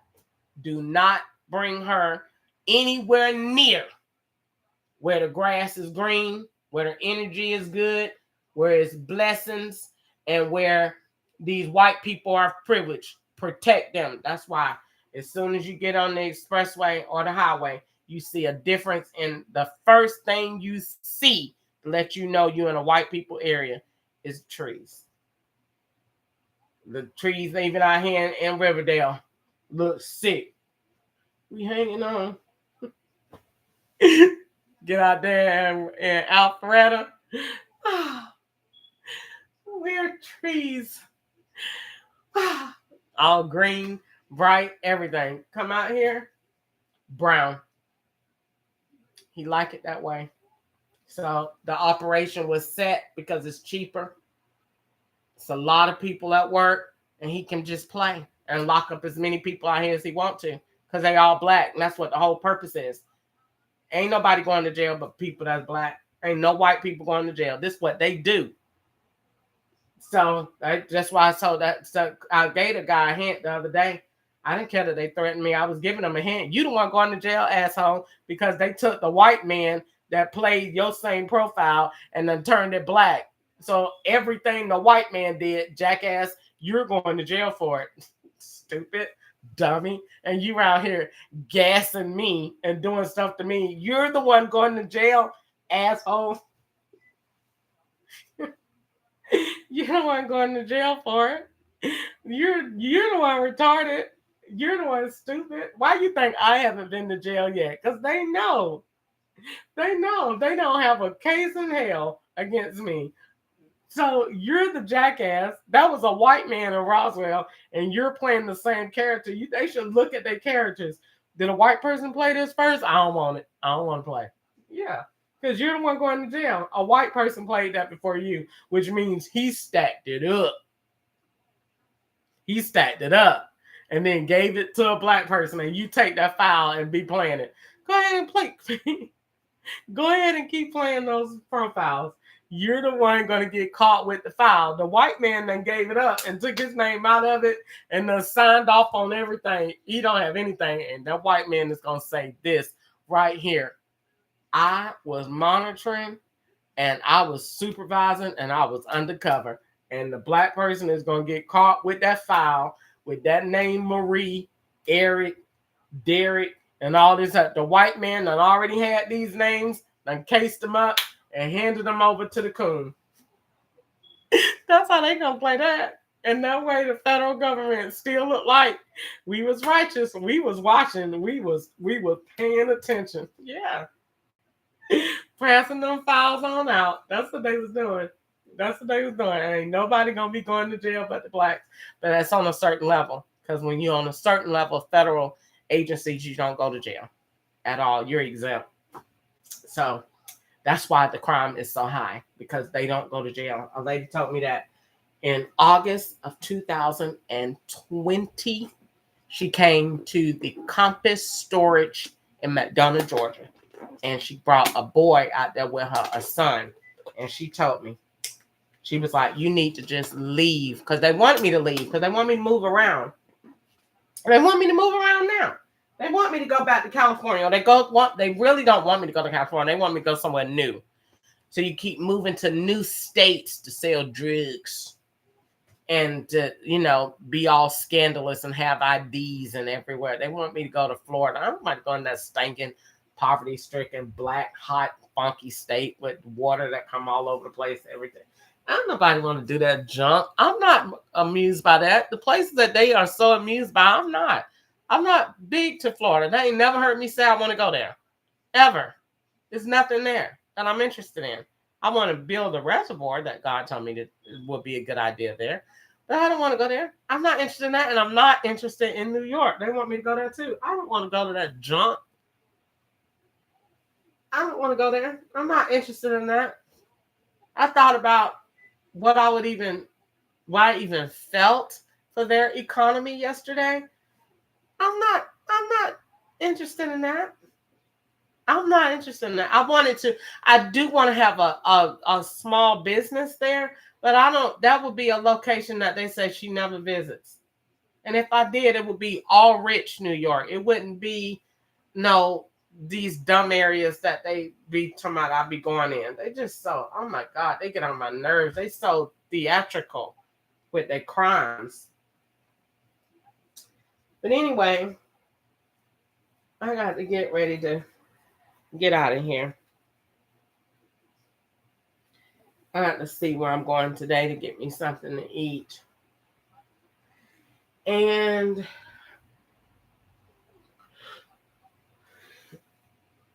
I'm going to take this dollhouse down because I don't want no kids in my room while I'm gone.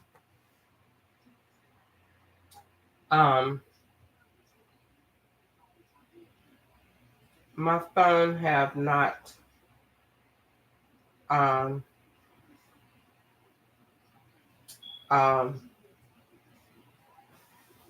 rang. Um,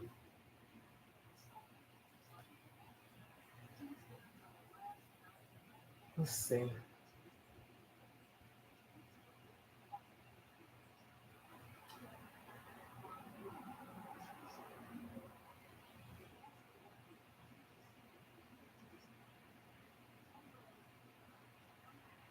Um,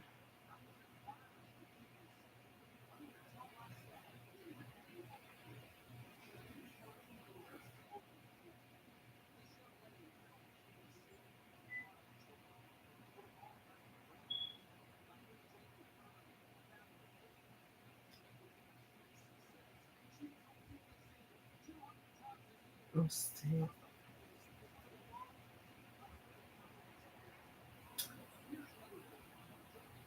Okay. So let's see. I got a message from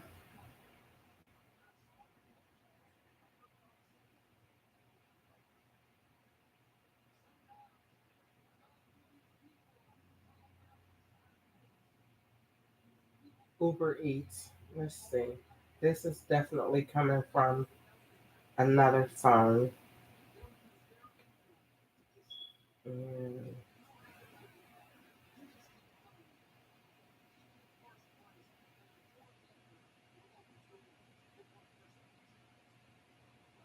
actually, I didn't. It shows that I did, but um, maybe that's old.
Okay, so I cannot reach out to Uber Eats like everybody else can.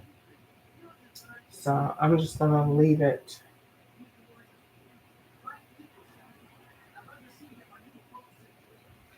And I went to do a dispute at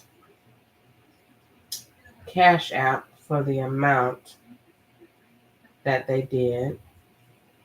And they told me to put in my name.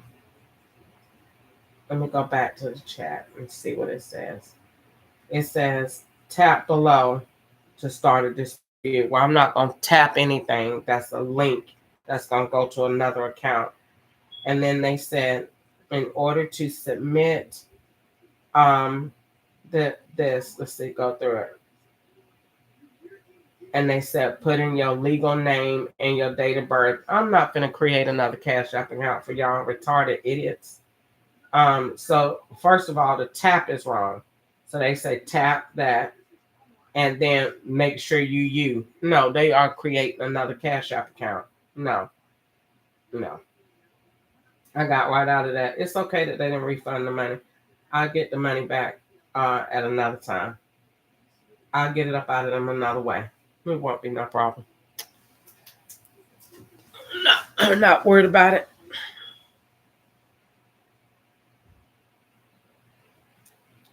So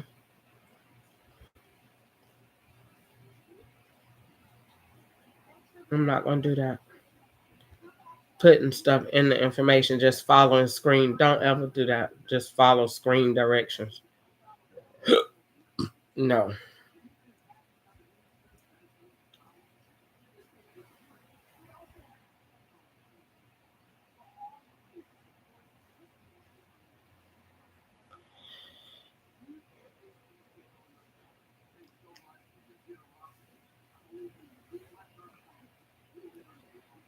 Okay, I got to figure out what I'm gonna do today. Hmm.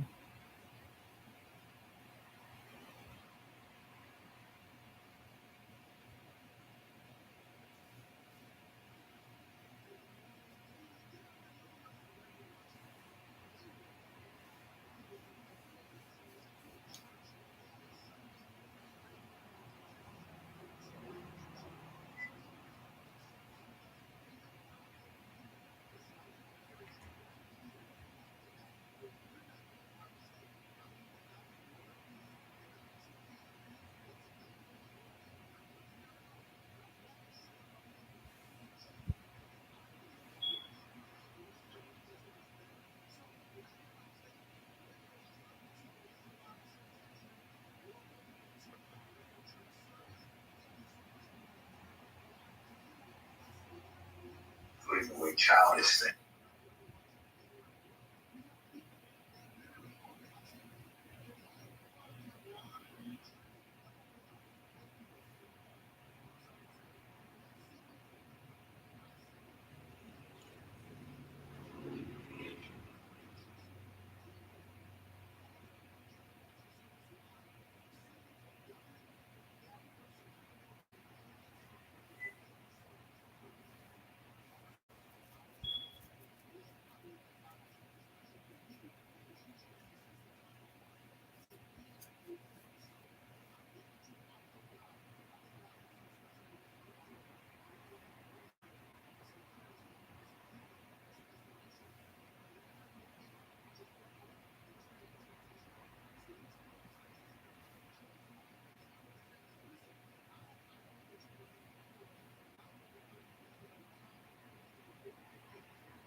Okay, let me update my notebook.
through our daily podcast, YouTube channel, social media, and you can come visit us in person. We'd love to have you be a part of one of our services. Now, I'd like to start with something funny. And I heard about this elderly woman. She came to church one Sunday morning. Friendly usher met her at the back door and asked her where she'd like to sit. She said, I want to sit on the very front row. He said, oh, no, ma'am, you don't want to sit there. Our pastor is very boring. He'll put you to sleep. Let me seat you somewhere else. She looked at Paul. She said, sir, do you know who I am? He said, no, ma'am. She said, I'm the pastor's mother. He hung his head in embarrassment and shame. He finally looked up and said, ma'am, do you know who I am? She said, no. He said, thank God. Say it like you mean it. This is my Bible. I am what it says I am. I have what it says I have. I can do what it says I can do. Today I will be taught the Word of God. I boldly confess. My mind is alert. My heart is receptive. I will never be the same. In Jesus' name. God bless you. I want to talk to you today about write your vision. We all have dreams we want to accomplish.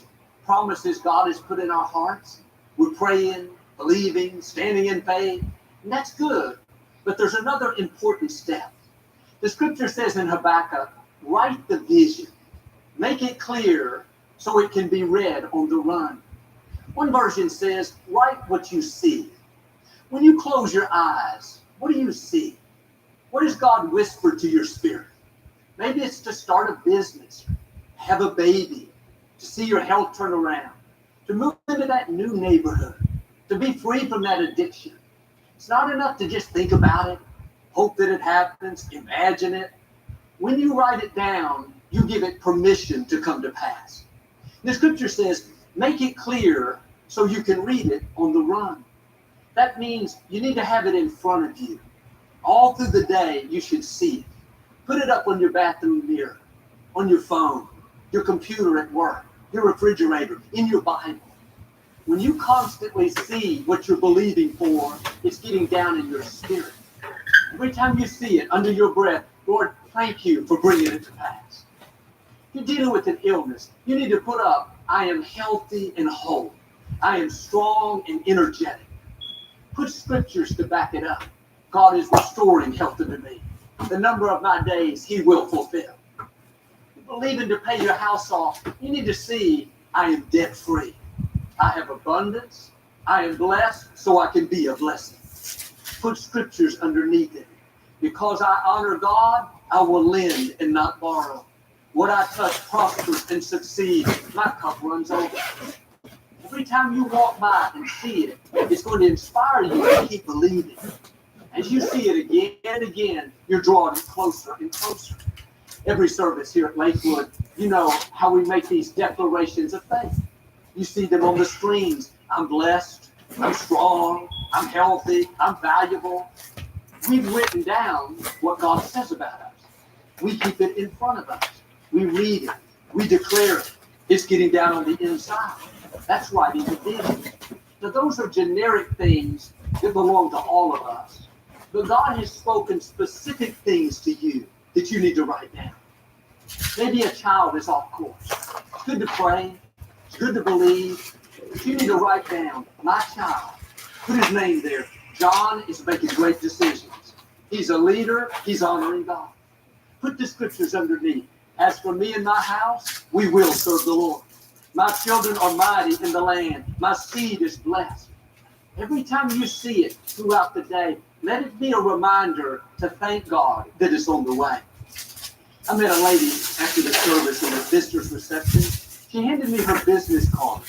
It was this financial company. Had her name on it. Underneath it said president and owner. And she told me something interesting. She had that card made 4 years before she ever started her business. God put that dream in her heart while she was working for another company. She wasn't even in management. She didn't have any backing. In the natural, there was no way she could start her own business. But she took this step of faith and had the card printed. She couldn't even hand it out because the company didn't exist. But she kept it in her wallet, on her shelf in the closet, in her bathroom, in her kitchen, the computer, in her car. Everywhere she looked, she saw that car. One day, God caused things to fall into place. Doors opened she couldn't open. White people showed up. Clients came to her. This landlord offered her space in his building. Today, she has over 300 employees, very successful. She smiled and said, Joel, now I can hand out my card. It's no longer a vision, it's a reality. But I wonder if she would have had that business. Would she be seeing God's blessing and favor if she had just hoped for it? She just thought that'd be nice to have a business. She took this step of faith to write the vision. When God bursts a dream in your spirit, don't dismiss it. When he speaks something that ignites your faith, that you get excited about, don't take it lightly. Man, that'd be great. Let it be a passing thought. Write the vision down. Get in agreement with God. You need to see it again and again so it will take root. But sometimes we dismiss things because they seem too good to be true. Joel, I could never have a business that successful. Could never live in that neighborhood. Never marry someone that great. Never be totally free from this addiction. My children could never accomplish that much. Why are you telling God what he can't do? Who are we to tell the creator of the universe what he's capable of? He spoke worlds into existence. He flung stars into space. What he's spoken to you is no problem to bring to pass. Why don't you get in agreement with God? He said, write the vision. He didn't say write what you can afford. He didn't say write what makes sense to you. Write what others in your family have done. Write what the medical report says. Write what you have the education for, the experience. No, when God gives you the vision, he'll take care of the provision. What he puts in your spirit, you're not on the line for. What he orders, he's going to pay for. It's not just up to you. He's going to make it happen. He's going to open the doors. He'll cause you to stand out. He can heal you without the medicine. He can turn that child around. He's just asking you to write what he put in your heart. Maybe it's, I will lead my company in sales. I will build that orphanage in Africa. I will break this generational curse, this addiction that's been in my family line. I will write my book. I will produce that movie. I will graduate with honors. I will see my family restored. Whatever God's spoken to you, dare to write it. Now here's the key. Don't water it down. Don't try to make it fit your budget. Don't reason it out and shortchange yourself. God, if you just keep my child out of trouble, then I'll be happy. That's a watered down vision. How about this? God, thank you that my son stands out in the crowd, that he will become all that you created him to be. So God, if I can just pay my bills, if you'll just help me to scrape by. The scripture says God wants you to not only have all your needs supplied, but plenty left over so you can be a blessing to others.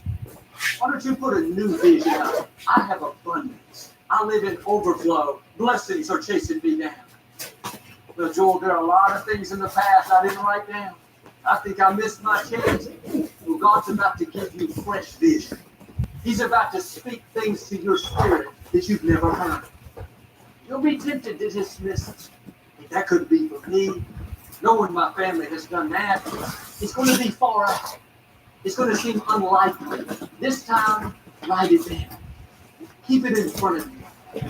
Several times a day, thank God that it's coming. Make plans like it's going to happen. The scripture talks about the secret petitions God puts in your heart. Those are things that seem so big, so rewarding, doesn't seem possible. Write that vision. God's going to do things that make your head spin. Things that you could have never imagined would have happened. He's getting you prepared right now. When he speaks, when he shows you in the night, that idea he drops in your spirit, don't dismiss it. The scripture talks about having a pen like a ready writer. That should be our attitude. God, when you show me, I'm ready. I'm standing by. I'm going to write this. Are you missing blessings, faith, healing, breakthrough because your pen is not ready? You're thinking about it, imagining it. Maybe it'll happen. We'll start writing it down. Here's a good one. I'm going to have an abundant year, a bountiful year, a flourishing year. As you see that over and over, That's what's fueling your faith. I found that God will always put bigger things in your spirit than you can accomplish on your own. One way you know the vision is from God is you don't have the resources. You don't have the training. The odds are against you. The experts say there's no way. That's a God-sized dream. If you can do it on your own, you don't necessarily need God's help. It's supposed to be over your head. It's supposed to feel impossible. Don't make the mistake of dismissing it. Write it down. That's God getting you prepared for something you've never seen. When I heard the Compaq Center was coming available, that was far more than I could ever imagine. The Houston Rockets had won 2 world championships here. Practically every major entertainer had played concerts here. Elvis, Michael Jackson, the Rolling Stones. 2 million Houstonians a year came into this building, the premier facility in our city. In my mind, I thought, no way we can get it. That's too good to be true. I had to do what I'm asking you to do. Make this decision. Was I going to water down that dream? Think of all the reasons I couldn't do it? Talk myself out of it? Or was I going to do like God said and write the vision? One of the first things I did is I had our team get a picture of the Compaq Center, the exterior, but I had them take off the Compaq Center name and instead put Lakewood Church there. I had them take off the Compaq Center logo and replace it with our logo. I made about a dozen of those pictures and I put them up in our house. On my desk, as I was writing my sermon each week, there was the building with our name on it. In my closet where I got dressed, in my bathroom, in the kitchen. Every time I saw that building, under my breath, Lord, thank you that it's ours. Thank you that you're making ways where we don't see a way. For 2.5 years, we were trying to convince the city council members to vote for us, going through a legal battle with a company much bigger than us. There were plenty of times I was tempted to get discouraged. Didn't seem like it's going to work out. But I'd go back and look at that picture. That fueled my faith. Lord, I know what you started, you will finish. I know nothing can stand against you. God knew we would be tempted to be talked out of it. That's why he said, write the vision and keep it in front of you. Every time you see it, it's fueling your faith, helping you to stand strong and believe. Now, 20 years later, that picture I had with the Lakewood name photoshopped on it, I don't need it anymore. I have the real picture. God is faithful. Now, many of you have done this. You've written your vision. You've kept it in front of you. The scripture goes on to say, though the vision tarries, wait on it. For it is for an appointed time, and it will not be late. Like God did for us, you're going to come in to an appointed time. You're going to see God bring dreams to pass. Turn that medical situation around. Get that child back on course. Catapult you to a new level. The vision may be tarrying, but wait in faith. Wait with expectancy, knowing that God is working. Keep thanking him that it's on the way. Keep talking like it's going to happen. You are closer than you think. You're on the verge of seeing something that you've never seen. When God told Habakkuk to write the vision, the Israelites were being persecuted by the Babylonians. The Israelites had made poor choices that opened the door to these enemies. The whole first chapter, Habakkuk was complaining and telling God how bad it was. Why are you going to let them wipe us out, God? Aren't you going to have mercy and help us? On and on, telling all of his woes. God answered him back by saying, in effect, Habakkuk, if you want to see things change, there's something you have to do. It's not just up to me. You have to write the vision that I've given you so that everyone can see it. Some scholars say that vision refers back to what God promised the Israelites through Moses in Deuteronomy 28. God told them, if you'll obey my commands, you'll be blessed in the city and blessed in the country. The fruit of your womb will be blessed. Your storehouses will overflow with an abundance of good. When the enemy comes against you one way, God will defeat them and cause them to flee 7 different ways. All these promises, God had spoken to him. God was saying, Habakkuk, Don't write your complaints. Don't write how bad it is. Write who I say you are. Write what I say you can do. Write what I've declared over your life. Habakkuk changed his perspective. Instead of writing about the problem, he started writing about the promises. The next chapter, he had a new attitude. He said, though the fig tree does not blossom and there be no fruit on the vine, yet will I rejoice and joy in the God of my salvation. He was saying, yes, things have come against me, but I have a new vision. God's going to deliver us. He's our way maker. He's our promise keeper. Breakthroughs are headed my way. Are you writing the right things down? It's easy to write complaints. What didn't work out? Who hurt us? That's going to limit you. The scripture says, where there is no vision, the people perish. You're lacking vision. You think you've reached your limits. Focus on what you can't do, how big the obstacles are. That wrong vision is going to limit you. What would happen if you would do like Habakkuk and start writing some new things? Write what God says about you. You may have difficulties. God said many are the afflictions of the righteous, but the Lord delivers us out of them all.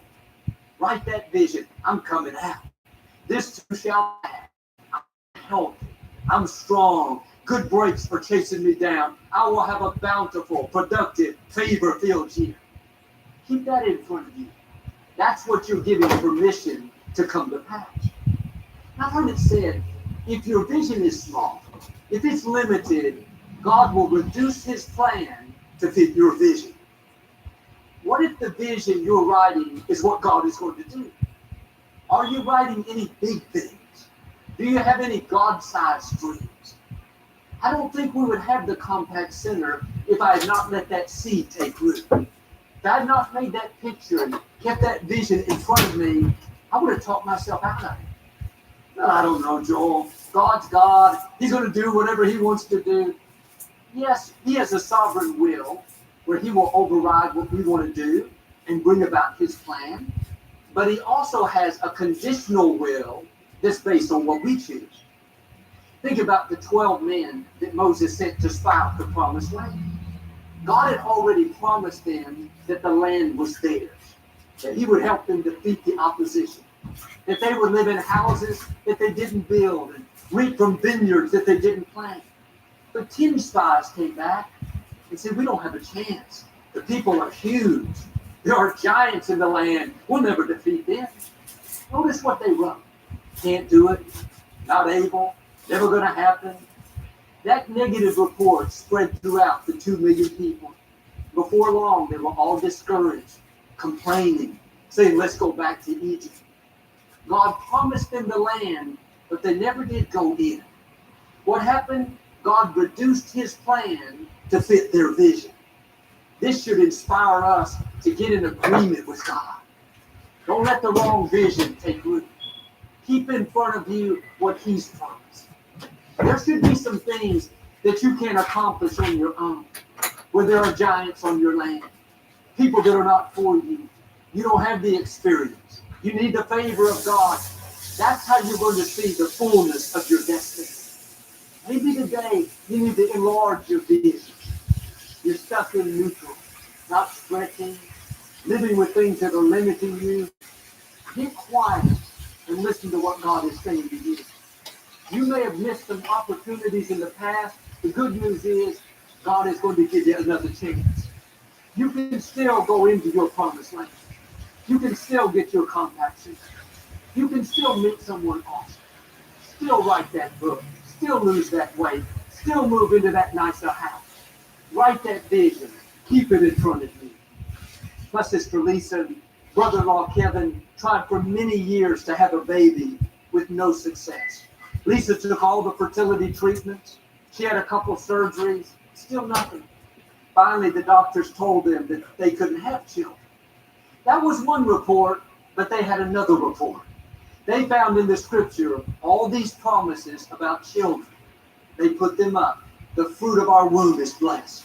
Children are a gift from God. It says in Psalms, you will make the barren woman a happy mother of children. One day, Kevin received a package in the mail. He opened it up, and there were 2 diapers in it. It was a promotional piece that this company was doing. He didn't have any need for diapers, but Kevin took that as a sign from God. Instead of throwing them away, he went to Lisa and said, look, here are 2 diapers that we can use for our baby. He wrote the date on them and kept them on his desk at home. For months, even years, they would see those diapers and thank God that their baby was coming. One day, out of the blue, a friend of ours named Nancy that runs Mercy Ministries, it's a ministry to help teenage girls that are in crisis. She called unexpectedly, said, Lisa, I know we haven't talked about this, but we have a young woman that's about to give birth to twins. I was wondering if you and Kevin would be interested in adopting me. What Nancy didn't know was that Kevin is a twin. His dream was always to have twins. You think about how God sent them 2 diapers in the mail. Could have been just 1. But here's what I've learned. When you stretch, when you believe, instead of reducing your vision, God will exceed your vision. He'll do more than you saw coming. They adopted those babies at birth. Today, those twins are beautiful girls in their 20s, my nieces. God will do amazing things if you will simply write the vision. 10 of those spies had their destinies reduced because of a lack of vision, but there were 2 other spies, Joshua and Caleb. They came back after seeing the same giants, same people, same land, but they said, Moses, we are well able. Yes, the people are big, but we know our God is bigger. Let us go in at once. They had a different vision. They were bold enough to write what God promised. Well able, victorious. This is our land. Out of those 2 million people, they were the only ones that went into the promised land. Now you may have friends, family, co-workers that complain, see the problem, talk about how big the giants are, the economy, the traffic, the boss, the bad breaks. You can't stop them from writing whatever they want, but don't let them talk you out of writing what God put in your heart. You want to reach the fullness of your destiny, sometimes you have to do it alone. Everyone can't see what you see. They can't hear what you hear. They may try to discourage you, convince you that you can't go in. There are some things you need to keep to yourself. Don't tell them what's in your heart. Just keep it between you and God. All through the day, keep seeing, keep declaring it. Keep thanking God that it's on the way. You're going to come in to your appointed time. Because you dared to believe, because you stretched, you took steps of faith. Instead of reducing your vision like the 10 spies, God's going to enlarge your vision. He's going to exceed your expectations. My father was raised in a very poor family. They were farmers, and they lost everything during the Great Depression. He had to drop out of high school to help on the farm. It didn't look like he had any kind of future to speak of. But at 17 years old, he gave his life to Christ.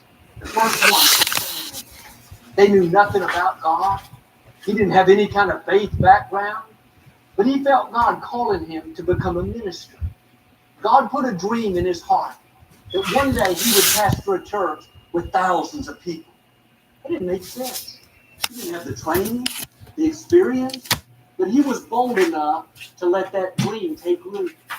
He wrote it in his Bible with the date that he gave his life to Christ. Back in the 1930s, there were no churches with thousands. But God will put things in your spirit that defy the odds. My father left the farm at 17. He had to hitchhike. He went out and started ministering in the prisons, the seniors' homes. God began to open doors. 1959, he and my mother started Lakewood in an abandoned feed store with just 90 people. A few years later, my father put up a big blue sign out front. It said Lakewood International Outreach Center. He called it an international church when in fact it was a neighborhood church with less than 100 people. What was he doing? Writing the vision. He had done it since he was 17. I'm going to pastor a church with thousands. Now he's calling it an international church. Over time, it became just that. Went from those 90 people to over 10,000. Who knows where God will take you if you will dare write the vision. It's not enough to just think it, just imagine it. It takes on a new life when you write it down. Keep something in front of you that reminds you what God promised. A picture, like I did, of the Compaq Center, those diapers